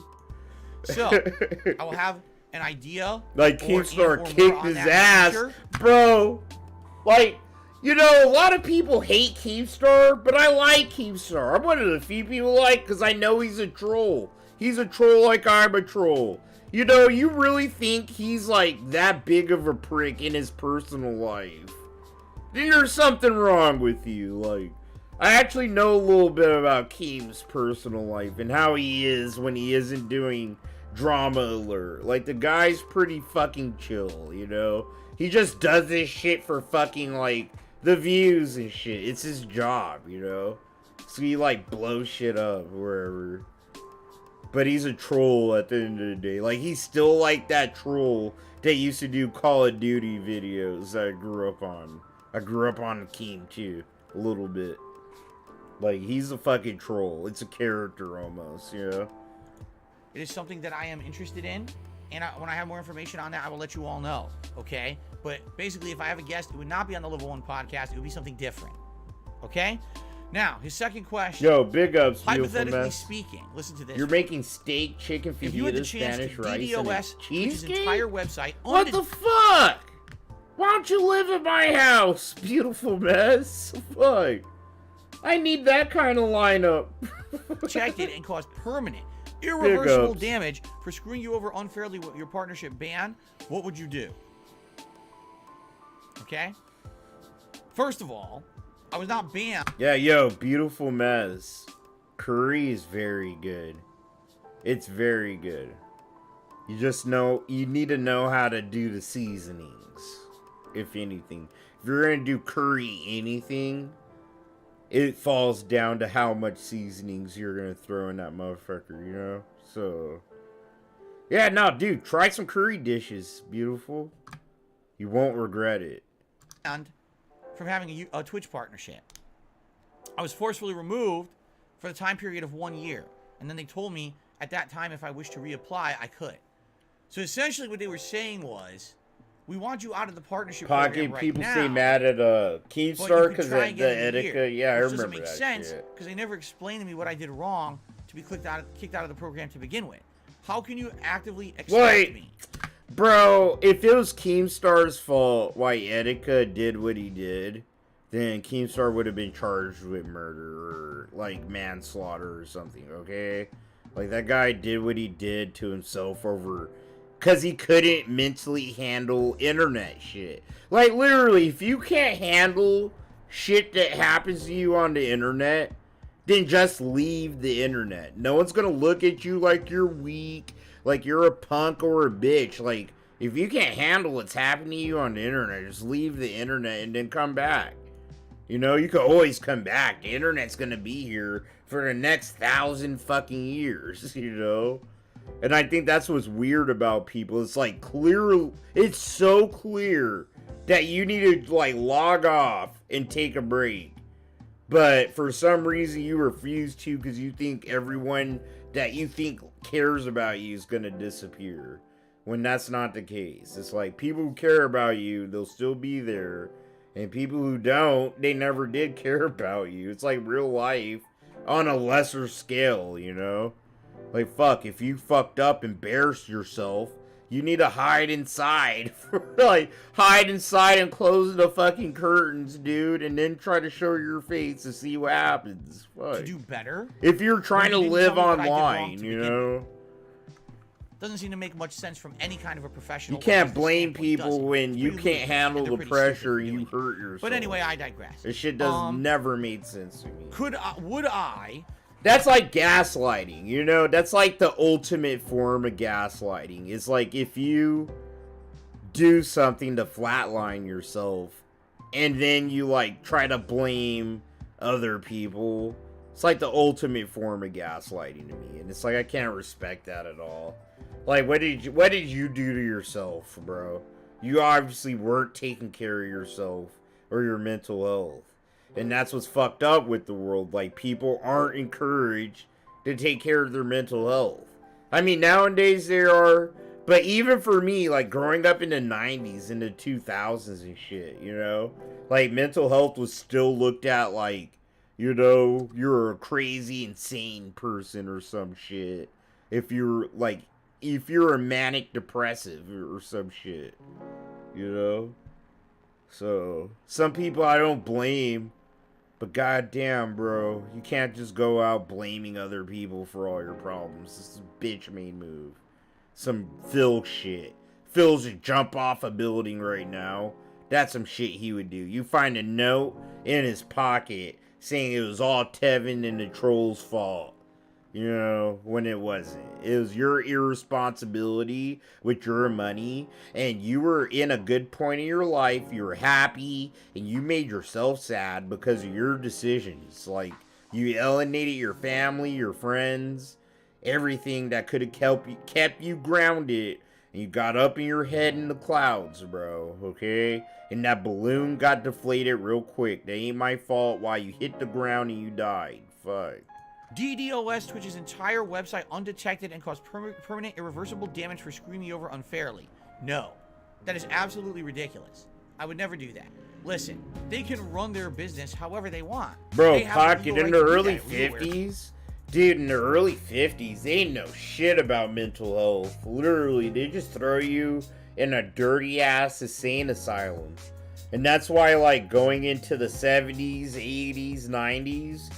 You know, it's like taboo. It was taboo to talk about your mental health. Because if you did, you know, you were afraid people looked at you like you were fucking insane. And you thought someone would probably throw you in a fucking loony bin. You know, it's like the culture of America has always been kind of toxic, you know.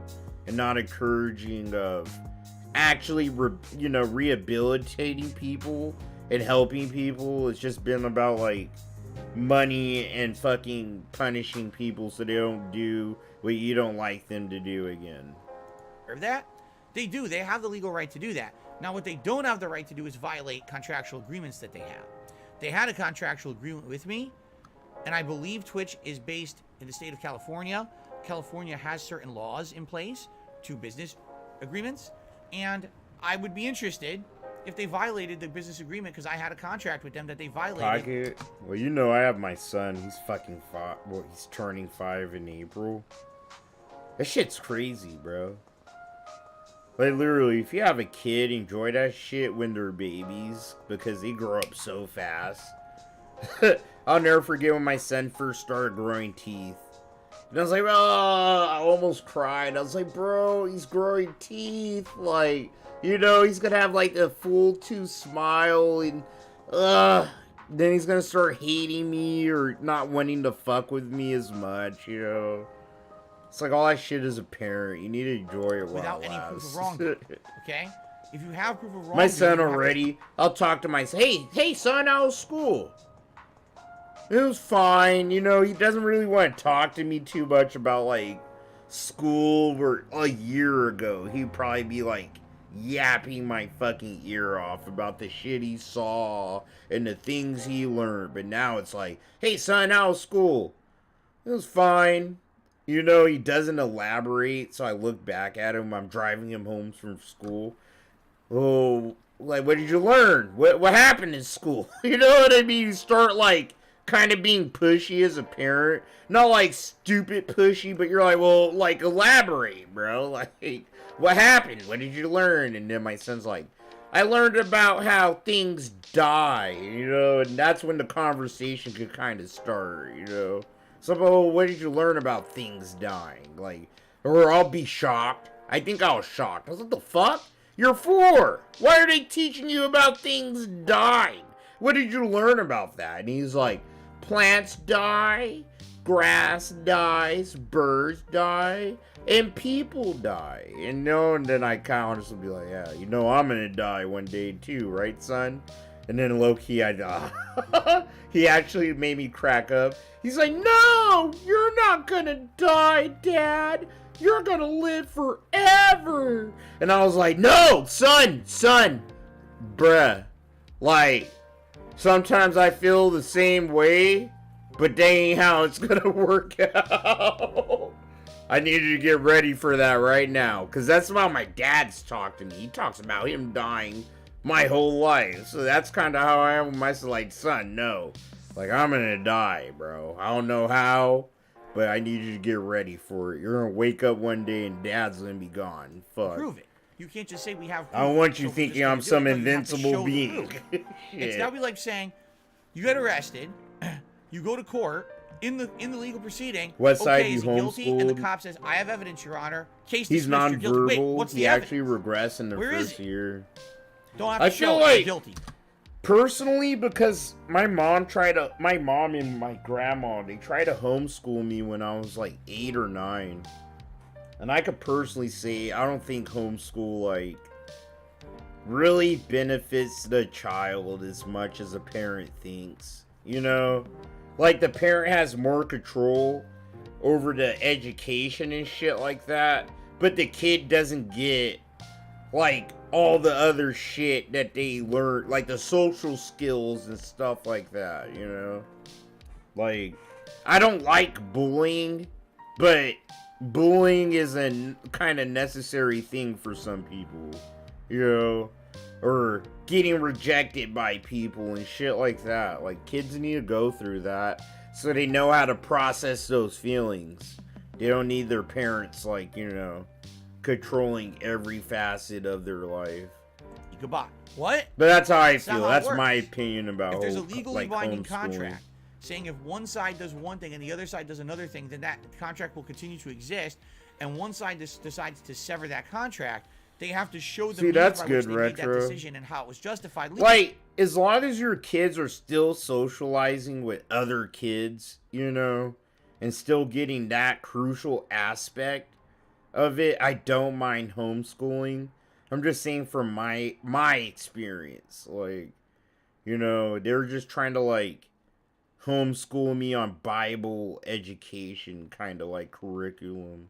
So it was, like, Bible shit mixed in with, like, math and social studies and shit, and I didn't have other kids, and that was, like, for 2 years, and, you know, like, as I, like, turned into a teenager, and I had to figure out those feelings with, you know, other girls or other kids my age, like other men my age, other boys and shit. There were times I didn't know how to navigate those feelings because I didn't have, like, that experience for a good 2 years when I should have had it. So it's like, I don't like homeschooling personally. But I know it's beneficial. It definitely is for some kids. It depends. It depends on the kid, you know? Legally. And what you're doing. But yeah, like, if you're gonna homeschool your kids, please, like, take them to the zoo. Like, have them do social shit, you know? So they at least, like, learn how to interact with other people that isn't their parents and shit, you know? They have to. Because they're not gonna interact with just you their whole life, you know? I do feel like they're in violation of their own contract, okay? So, could I take them to court for that eventually if I ever wanted to? Probably. Would I win? Probably not. Because I hate to say like, it, I got a little bit of understanding both tech Retro stuff too. Like, there's yeah, I got a little judges bit of homeschool that and, you know, a literally bunch of don't even public understand school. the situation on YouTube. I and could dismiss personally YouTube say, lawsuits. like, so what? I was in private, like, you know, my mom, like, took me to Christian school pretty much my whole childhood. And then when I was 10, she put me in more public schools, you know? So, like, my first it wasn't even a public school. She, like, put me in this rich fucking school full of rich white kids. So, like, that shit kind of was, like, fucking with my head. And I begged my mom to finally put me into, like, Maricopa, like, public school, like, actual public school. You know, and I, like, did better after that. Because there were kids that, you know, I could relate to and could relate to me and shit like that. Like, bro, this school like my mom had me in was full of rich white kids. And they were, like, bullying me because of the way I talk. You know, I don't, like, talk with all these ebonics all the time and shit. Like, I sound very white. People literally bullied me in my own comments. I never deleted those either. They'd be like, oh fuck, like, show your VTuber. Like, stop trying to sound black and shit like that. And it's like, bruh, I'm black as fuck. I've been profiled by the police. I done been to jail like 20 fucking times, dog. Like, I'm niggerish as fuck, okay? By this point, like, I accept how I talk. Like, it's gotten me out of so many sticky situations, actually. It really has with the police. Like, the police come, oh! Hey, Blackie, freeze! Oh, sorry, officer. I'm sorry to do. Hey, what's the issue? How can I help you? Hey, I'll help you guys. However you want me to help you. Is it okay if, you know? And then I have a warrant. They do a warrant check. I have a warrant, and then they'd be like, "All right, Mr. Murray, you're gonna have to put your hands behind your back." And I have all this shit. I'll never forget this time. I had all this shit on me, bro. Because I just got off work and I was longboarding. It was 3 a.m. and I was longboarding home after work, right? So the streets were completely empty. And this one night I was longboarding in the streets. The fucking cops were like in a mid lane about to like take a fucking left turn. And this one cop, literally one of them, turned around and pulled me over, and I had a warrant. And she didn't like that I was skating in the street at night, and she lectured me. And I was wearing a beanie that said fucking Molly on it. And she was like, "Oh, so do you have drugs on?" Like, they did a drug search on me because I was wearing a beanie that said Molly.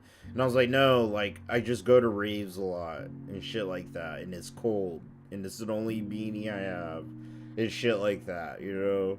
So, and I remember once I got racially profiled for this guy that raped this old lady in my apartment complex. So the cops were like, you know, doing patrols, and my roommate at the time stole my fucking lighter, and I woke up in the middle of the night wanting to smoke a bowl to get high and go back to sleep, but my lighter was missing, and he had it locked in his fucking bedroom with him. So I was like, fuck it. There was a Walmart across the street from my apartment. And I'll never forget it. It was like fucking, 3, 4 a.m. No cars on the street. Tempe, Arizona. I'm sitting here waiting to cross the street, waiting for the little walking white guy. And she's in the turning lane, right? So I go to cross the street. As soon as the little walking guy goes on, I'm crossing the street. And then I cross the street, and then she gets her green arrow. But instead of turning, she literally just turns on her lights and fucking, like, you know, stops me pretty much. And then she's all asking me these questions, and I've done I done did the song and dance so many times that, like, what happened? She's like telling me, "Oh yeah, we've been looking for a guy about your height, about your skin color." And then I was like, I straight up was like, "What?" I had my longboard on me. I was like, "Yeah, oh." What did she say? Because I read the news. He had, like, dreads. I don't have dreads. I literally have, like, a buzz cut. Like my avatar, that's almost how I look. I just have a mustache and a nose ring, right? So, yeah. She's like, "Yeah, he has dreadlocks." And I was like, "Well, I don't have dreadlocks." And then she looked at me, and she saw I was holding my longboard. And the way she talked, she was like, "And he has a longboard." And I was like, "No, he doesn't. Like, I know you don't see black people with a longboard like that, lady." Like, and I straight up called her out. "You're fishing. Like, stop fishing. Like, can we just talk about it?" She was like, "Well, give me your ID. And if there's, you know, if nothing comes back, I don't have to stop you or whatever." I give her my ID. And she's like, "All right, if I check this, there's nothing on it, you'll be all right." And I was like, "So can I go?" And she's like, "Yeah, you can go." And that's how I knew that she knew she fucked up. She didn't get the right guy. She thought I was. But, you know, she, like, took a good look at me and saw I wasn't the rapist.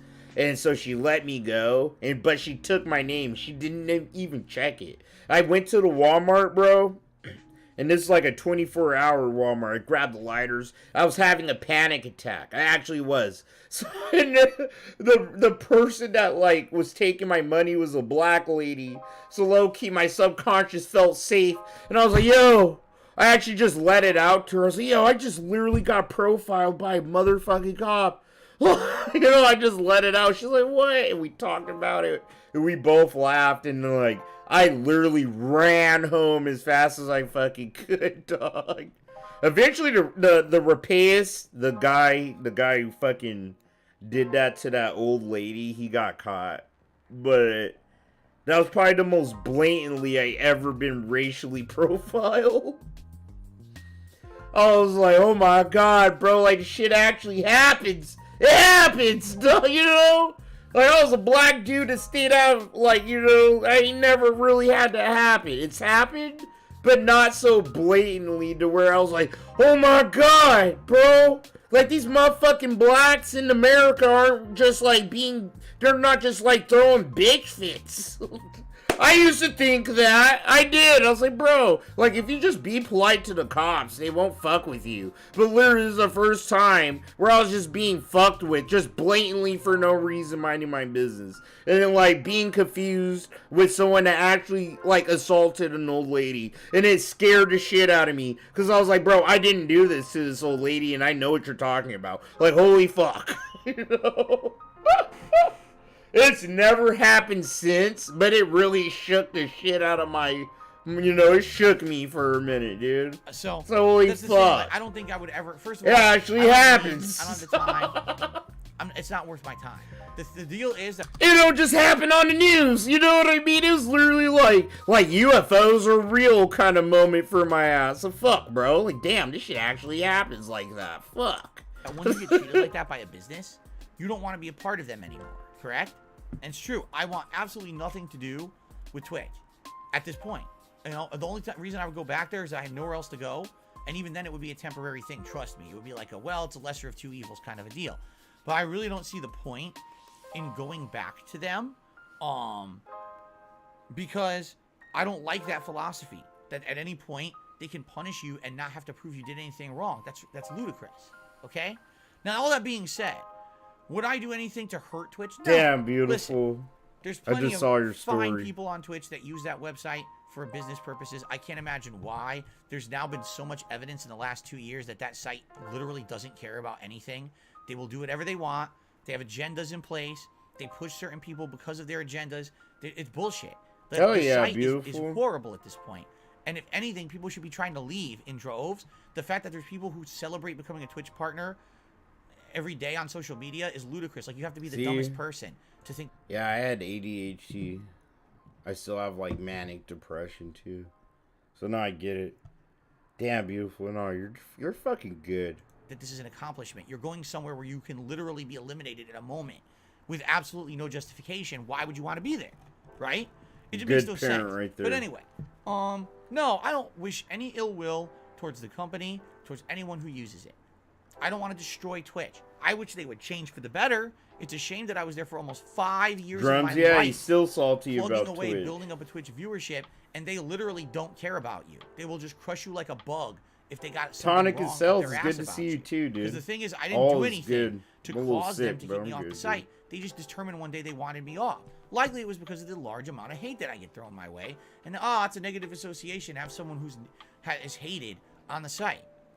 No, Phil, like, I'm pretty sure there are a grip of Twitch mods that knew of you and seen enough of you too. Like, it was a unanimous decision, I'm pretty sure, when Twitch eat at your ass, bro. It's such a joke. And he doxed a fucking mod. What else did he do? Like, it was like a build-up of shit. And Twitch just let him get away with it. I think he got banned 2 different times, actually. For bullshit. But, you know, the copyright strike. I remember the copyright claims. What else happened to him on Twitch? Bro, he got the business on Twitch. He really did. And we need that to happen on YouTube. So, anyway. He's having a very easy go of it on YouTube. I don't want to destroy the business of the site. You know, I would never do anything like that. Even if an opportunity presented itself to me, no. I don't hold grudges. I don't care. Yeah, you do. Yeah, you do. Phil, stop. You're just doing your fake Mr. Rogers shit. If you had the chance to have the Infinity Gauntlet and to snap Twitch out of existence for how they disrespected you, you would have done it, bro. Hands down. There would be thousands of dead Twitch employees if it was up to you. Whenever they would change their mindset, I would go back. I liked being on Twitch. I liked the chat. I liked the culture. the problem was... No, he didn't. He literally hated the Twitch culture. He hated it, bro. He hated how much people would spam emoji. That was the biggest thing Phil hated on Twitch. He hated how much people would spam emojis on Twitch. Because that's one of the biggest things of Twitch culture. They get all apish shit on Twitch. And they start spamming fucking hella emojis, bro. He hated shit like that. He hated the Twitch our chat. It was run by idiots. Kick the idiots out. Change the mentality of how the sites run. I'll come back. I'm taking a dirt down. It's that simple. Okay. About that time. I got a $1 tip. What? Just listen to this. Why do people get banned for saying they can beat you in Street Fighter and that you suck at games? I don't even know what you're talking about. Thanks for the $1 tip. I mean, literally wanted to really.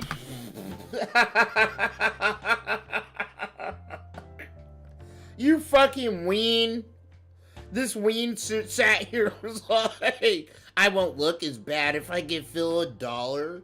And I asked this question. That'll trigger him. Don't give him money. Don't give him fucking money. Don't.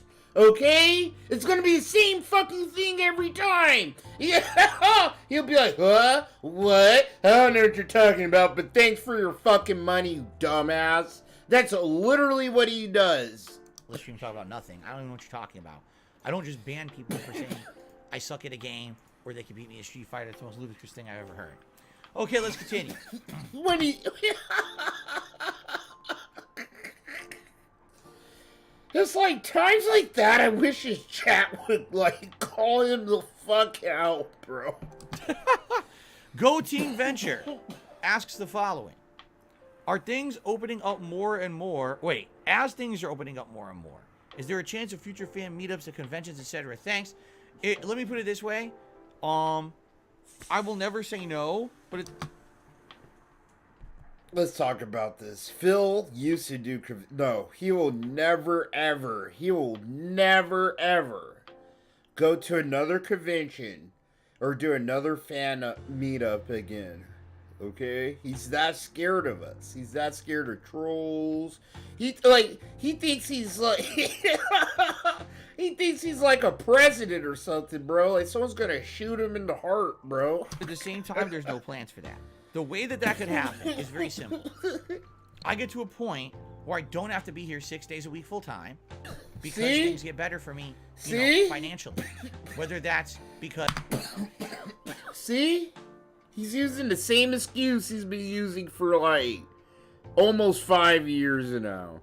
I won't be able to do X until I get into financial situation X. You know, and it's just like, yeah, Phil, we get it. Until YouTube gives you $1 million a month, okay, you're not gonna like, or $500,000 a month, or whatever the fuck that they give big YouTubers. You're not gonna like kick it and fucking like actually do things for your fans. Because I get an uptick in business and I'm making more money and therefore it's not a big deal anymore. I can take those. He makes good money. He makes like, bro, he makes good money. He makes a lot of money. And that's what I mean. Literally, he literally wants that first YouTube check that probably had $1 million on it or some insane, like he wants a 6-figure check from YouTube. And I think that's when Phil would actually be like, all right, yeah, I can fuck. But it'll be the same thing. Look, he's like telling you without telling you, right? He wants like $500,000 from YouTube, right? And he's not going to improve the business or the streams. He's going to fucking use all that shit on things that make Phil feel good. And then he's gonna, like, run out of money and then start badgering people about money and coming up with excuses as to why he can't go to X. Like, it's a cycle. It's a cycle. But thank you, Phil, for not, like, setting that cycle up. Because it would be a cycle, you know? That's a stupid question that person asked. Phil will never meet up with anyone. A, because he's scared. And 2... you know, he's lazy. He's too lazy and stingy. He has to spend money to go to a convention.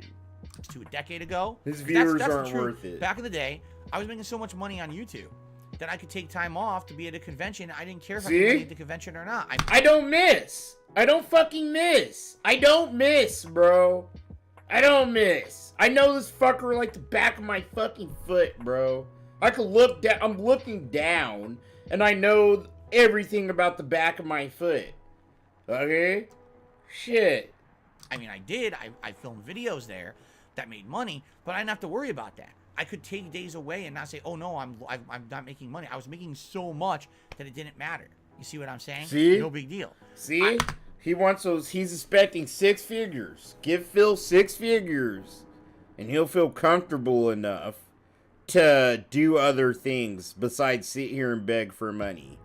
So unless you give Phil unlimited money, pretty much, like, you know, more than 100,000, you get Phil what he makes in a year, he'll feel comfortable enough to do things. Does that make sense to you? This is supposed to be a business, dog, centered around his content creation. And the only way he'll do the extra shit that other content creators probably do for free is if Phil makes 6 figures. He's comfy. I'm not afforded that anymore. Now I have to be here 6 days a week full time to make ends meet. That's just the situation I'm in, all right? And I come to terms with it. If things change in the future, that'd be great. Maybe I could go back to conventions, okay? Look, he's shaking. His leg is shaking. Look at this. Just pay attention to this part of his jacket, bro. He's nervous. These questions are starting to make him nervous a little bit. It's not a matter that I don't want to meet with my fans. I don't want to hang out with them or chill, whatever. It's a matter of feasibility. The other thing is, outside of me growing this business and making more money, if I could eventually do something like do a refinancing. Look at him. Bro, he's gripping that chair hard right now, dog. He's nervous. He's nervous for some reason. Phil, he's anxious or nervous. You know, they're two different things. Between feeling like anxious, I think he actually has like social anxiety of some sort, bro. You know, having to like talk and interact with other human beings probably actually makes him a little on edge and shit. And then it's like the questions. He doesn't know if it's gonna lead him into like revealing shit. So it just makes him more. I'm telling you, he's shaking his leg a lot right now.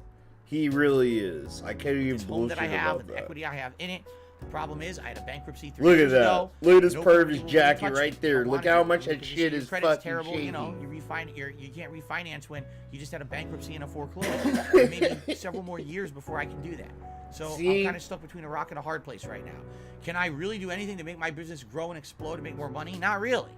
Can I do anything to make my credit so much better that someone will refinance my home? No, not really. So I'm just kind of maintaining for now. You know what I'm saying?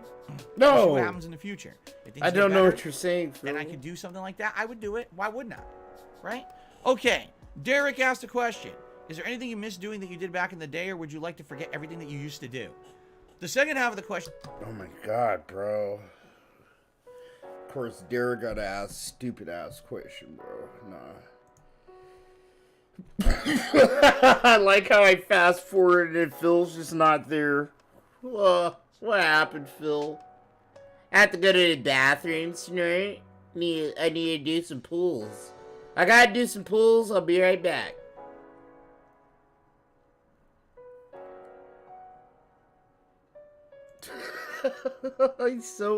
The guy's a dork.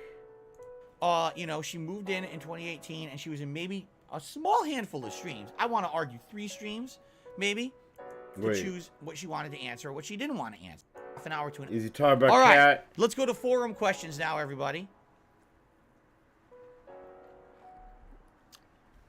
So, Sherry92 asks the following. Sherry92 asks the following. Will you and Kat ever do a stream together ever again? Well, I've answered this question before. I always answer it the same way. No. Kat will never. Kat will never. Bro. She looks busted as fuck. Okay, let's just be honest. Okay. Hold on. I can't be nice. From the first time we've ever seen Kat. things have gone downhill fast. Like, there's a chin on that lady that probably can have its own area code, bro. Like, Cat is not doing well health-wise. Like, I think she's just as unhealthy as her pet fucking farm pig. You know? Like, things aren't looking good for Cat. Cat seems like the kind of person that's just as narcissistic as Phil. So she thinks she looks good, but she knows she ain't looking too hot right now. If you know, you know. If y'all saw the picture last year, you know. I don't think we gonna see Cat anytime soon, bro. Yo, we see more of Kelly's fat ass than Cat, bro. Okay, like Cat, she's narcissistic, dude. But she doesn't have a big ego like Phil, you know? So she knows she's busted from the fucking basement to the rafters, dog. Where Kelly already knows what it is, you know? You can't hide a beached well forever. And Kelly knows that, so she already's just like, hey, I'm working out. I'm going to marathons and shit. Like, I'm actually out here trying to shave the pounds. You know who my husband is. That's why my name's Mrs. Wings. You know? No way, Philip. No way, Philip. Philip. I'll answer it again. That's what Pastor calls that fool like your best friend. Philip. For those who didn't maybe hear the answer, because I don't often bring it up, okay? Brief summary of my wife's interaction with myself and my business. My wife moved in with me in 2018. When she moved in with me, our plan was as follows. Periodically, she was going to appear on my streams in a Q&A capacity. I hope he blames Tevin. I hope you do it. Blame Tevin. Or perhaps we would do like a half an hour to an hour session of Q&A, and she would answer your questions about herself, whatever she wanted to reveal about her past, her history as a gamer, whatever it might be. And that was totally on her to choose what she wanted to answer or what she didn't want to answer. That was never the plan. That was never the plan, Phil. He was gonna use her like he used Panda Lee. He's like, yeah, today we're playing It Takes Two. It's a 2-player game where 2 people have to work together, Snort. I hope you guys enjoy it. And if you like the streams, you support the streams, remember to like it, leave a comment, you know. And make sure to tip to my PayPal. Remember, tips to my PayPal help me and Kat immediately so we can have a day out, right, Kat? Yeah, that's right, Philip. Bahama breeze. That was kind of our idea, and then what we were going to do is gradually, we were going to be doing more content with her in it. We were talking about possibly moved in 2018. During, now like cooking with her, cooking with Kat, where she would do different recipes and the like, and show off her cooking skills.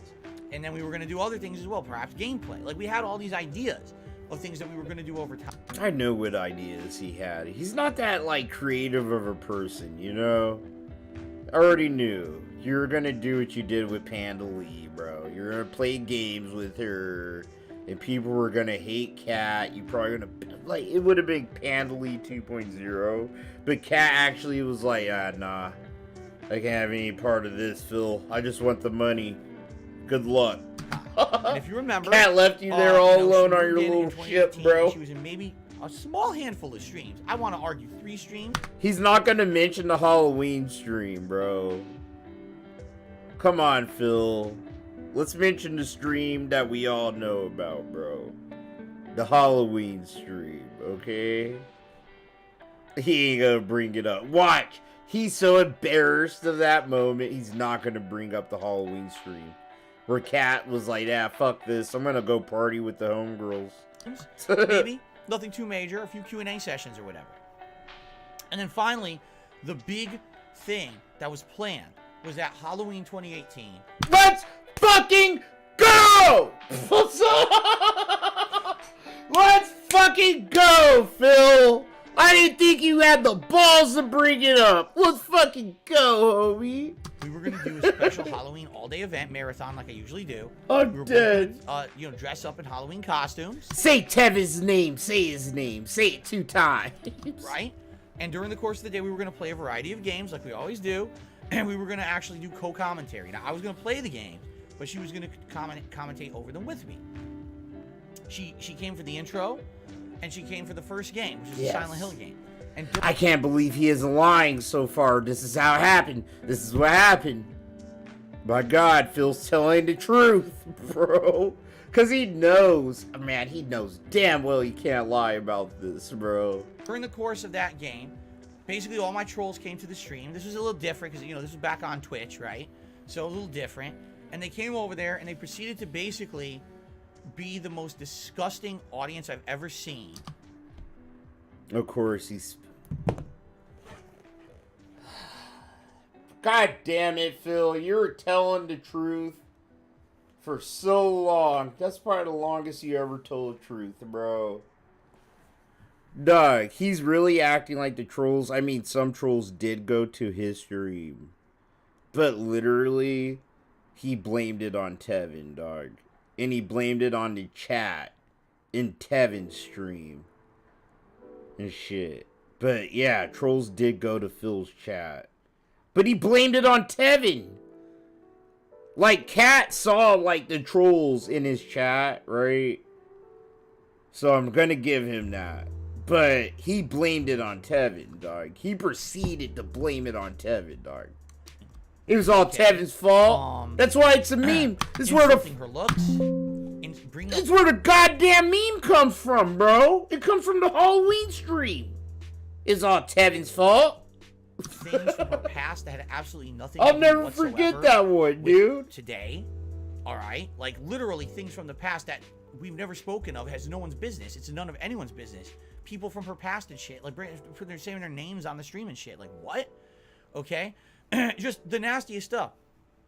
So, within... Just the nasty basically stuff. About, I want to say, I don't know. You know, the intro and then maybe an hour of game. Bro, Pastor Eric would literally be like stroking his little peen to this right now. Ugh! A man sticking up for his wife like it says in the Bible. Oh, Philip! He has a little picture framed of Philip, dude, that he's wiping his fucking dirty penis all over. Yes, Philip. One day you'll notice me, Philip. And one day, Philip, we'll be able to get together, Philip. And I'll save your soul with this creamy juice of mine, Philip. Oh, Philip, in the name of Jesus we pray. Amen. Okay? She basically got seriously bothered by what was going on the stream. She's looking at the chat or whatever, and she got seriously bothered. And we went on break, and she told me on break, I don't want to go back. I was like, why? What happened? She's like, did you see the things they were saying? Like, she's the kind of person that she knows that that's bullshit. She's not dumb, right? She knows that there's a troll. Bro, Kat is very, very dumb. I don't even want to pick on her that hard, bro, because she's just in the cut. Right now, she's in the cut. She influences your money shit, Phil. But I'm going to be a little nice. Kat is a very autistic person, okay? She's like a high-functioning autistic female person, okay? She is not a high IQ. Like old DT45 would say, she is a low IQ person. Oh, God. He was not my favorite president, bro, but he was my favorite troll. I'm not gonna lie. Trolls trying to get to her. But when someone's just gonna sit there and rag on you constantly and say nasty things about you and then bring up shit that has nothing to do with the present day you, things from your past, nasty things about your past and things, why would you put yourself into that? The Subaru man. Bro, how she cheated on her boyfriend just to be with Phil. Ugh. Bro, imagine leaving someone that's actually, like, probably more normal than Phil. Just because you saw Phil makes a lot of money. Ugh. That's why you know they don't sleep together, bro. They don't. Oh, I muted him. Saying that was supposed to be something nice that we were doing for the viewers to say, hey, it's nice to have someone. Yeah, Phil moved her in because she'd be homeless. Exactly. To have someone as a special guest and to add. That's exactly what happened, bro. Like, she cheated on her boyfriend she had, the Subaru guy, with Phil. Because, you know, she was like, oh yeah, Phil makes a lot of money. I watch his content. I see the money he gets. I can live the rich life, you know? And then she cheats on him, and he literally threw her the fuck out, bro, right on her ass. And that's when Phil, like, was like, yeah, babe, I'll move you in, Snort. You can move into the Snort for it. It'll be all cozy here. And then literally, Kat just gets to work 3 days a week. And the bitch plays, like, very shitty games on her Xbox One X. Phil just bought that. Hey, I like during his apology, he didn't bring that up. I bought a new controller during his unrecorded apology. I brought a new controller. I got the TV. But you remember, he didn't bring up how he bought Kat a fucking brand new Xbox, bro. He, like, oh, I hate him. He's such a bad liar, bro. Something. Right? It's not just Phil talking constantly in his content. There's someone else to add something. Right? You guys tell me all the time, well, you have another person on your streams or whatever. That was definitely what we were going for. Yo, see you later, We Westside. thought that would be something nice. And thanks for kicking literally it with to me, have bro. the trolls be so nasty to her, she's like, I have no desire to ever be on your stream ever again. Like, why would I? If any time that I step onto the stream, I'm now putting myself in the line of fire. I'm putting myself in a situation where these people think that it's just fair game to be absolutely disgusting to me for no good reason. Why would I do that? I feel like Kat didn't even say that at all. Like, literally. Like, didn't Kat just, like, say, nah, this is boring. I don't want to, like, sit here and read your trolls. I'm pretty sure she was like, I don't want to sit here and read mean comments. And this is kind of boring. And my homegirls, they want to, like, hang out. And that's what happened. Like, Kat literally left to go to a party, bro. That with her homegirls, because Kat actually has friends. If Phil doesn't. Just think about that. You know, if you go a certain place, you're going to be mistreated. There's no positive benefit for you to be there. It's not like you get anything out of it. You're trying to be nice to be there, but people are just going to be gross to you. Phil, I feel like you already told Kat that, or she knew that already, and she was just bored to be there. Because if you didn't, like, give her a heads up, you're the most fucked ass motherfucker, dog, that can ever be in a relationship with another person. Like, how can you just let Kat walk into an ambush like that, bro? You know? But that's how I know that's not how it happened. Like, Kat had a clue, but then she really got a taste. And she's like, yeah, no, I have better shit to do. And this is boring anyway. You know, it wasn't just the trolls. It wasn't Tevin. Why would you put yourself in that position? Right? Why? Yo, what's up, Paul? How you Why doing, on dude? earth? It doesn't make any sense. So you wanted her to be Panda 2.0, you know, after that content, happening, yeah. There were other opportunities, Christmas events, other Halloween events, special things, you know, playthroughs, and we talked about it. And every time sometimes. And see, Panda was she had her own YouTube channel, and she was making her own content. So Panda was like low-key using Phil too. You know, like they were using each other with Kat. She's just like some autistic chick from out east, you know, that doesn't really know much. And she likes playing really stupid vanilla rudimentary games like Skyrim and shit. You know what I'm saying? Like there's not too much happening beyond that in her head. So it was probably easier for Phil to manipulate her than Kat. Cause you already saw it. Kat wasn't putting up with it. She said, fuck this shit, you greedy fuck. You literally would just let these people let me die on the street. Like, that's literally what Kat said. Or not Kat, but Panda. You know, where Kat, she's just like, hurt her. You give me big house. You fill me with foods. Durr. You know, like, Kat's dumb, dude. Her ambitions in life are vastly lower than Panda's. Sometimes she even thinks, yes, maybe this will be different and I'll do it. And then by the time that happens, she's like, you know what? I still remember that day. I still remember how nasty they were to me. And the thing is, as you guys probably know or maybe don't know, it's not like it got any better. The people who are that gross continue to be that gross. They continue to delve into things that are none of their business. Private shit behind the scenes that has nothing to do with me or my streams or her or anything like this. And they've continued to get nastier and nastier over the years. Do you ever hear about it on my streams? Of course not. It has nothing to do with these streams. Because no one does shit but call her a horse, Phil. Alright? Like, Phil's acting like we're trying to pin crime, like nasty crimes on her. It's like, bro, she's an ugly woman. We call her ugly. Like, it doesn't go any deeper than that, Phil. You know what you got. Okay? You know what you fucking sitting there riding on, bro. Streams, why would I bring it up? But some of the grossest shit you'll ever see is on the internet. And so then the moment that she were to come back and be on stream, of course, you know, those fuck faces are going to try to come here and be nasty to her again. What's the point? Seriously. DSP. What's the point, right? So until things change, until that insane mentality of, hey, just insult someone for the sake of doing it, until that goes away, I don't think she's ever going to want to come back to the streams. Is that ever going to go away? Probably not.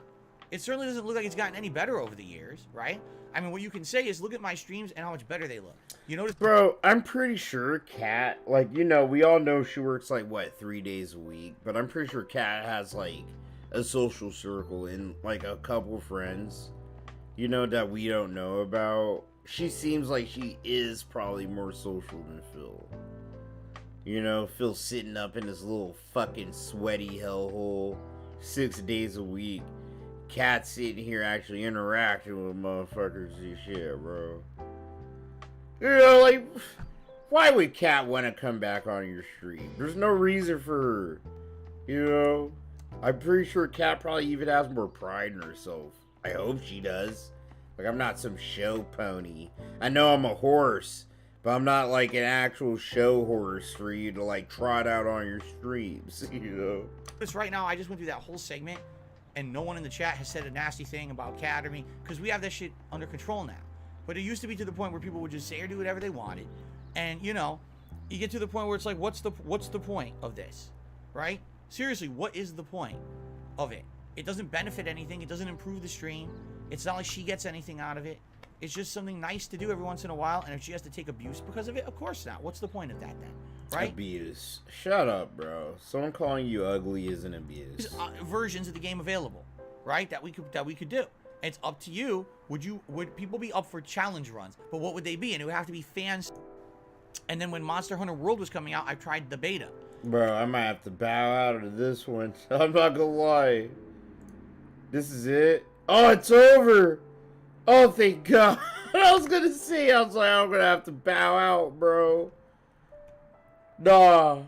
Dog, that's like the... Oh, God, I have a headache. I actually have a little headache, bro. Is he gonna stream later tonight? Bro, no way. If he's... I have to... No, I'm not gonna check his schedule. If he streams later tonight, it'll literally be like, what the fuck was that, Phil? Ask the king. You literally do Q&A all the time. That was like a double, like, fucking level 1 podcast, bro. He's doing Warzone? Alright. I might stream that. Just keep your eyes open. If I don't, you already know. I just didn't want to watch Phil play Warzone. But we'll see what happens. Thanks to everybody that came and kicked it with me.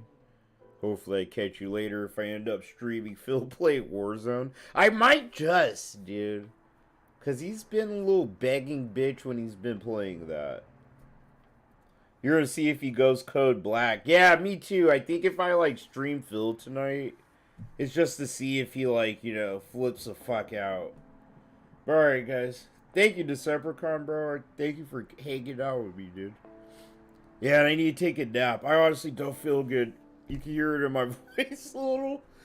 I don't know if I have like strep throat or some bullshit with my stomach. I'm not even sure. My body's confused, so I'm gonna take a nap. I'll try to stream later if I can, though. I love you guys. I'll see you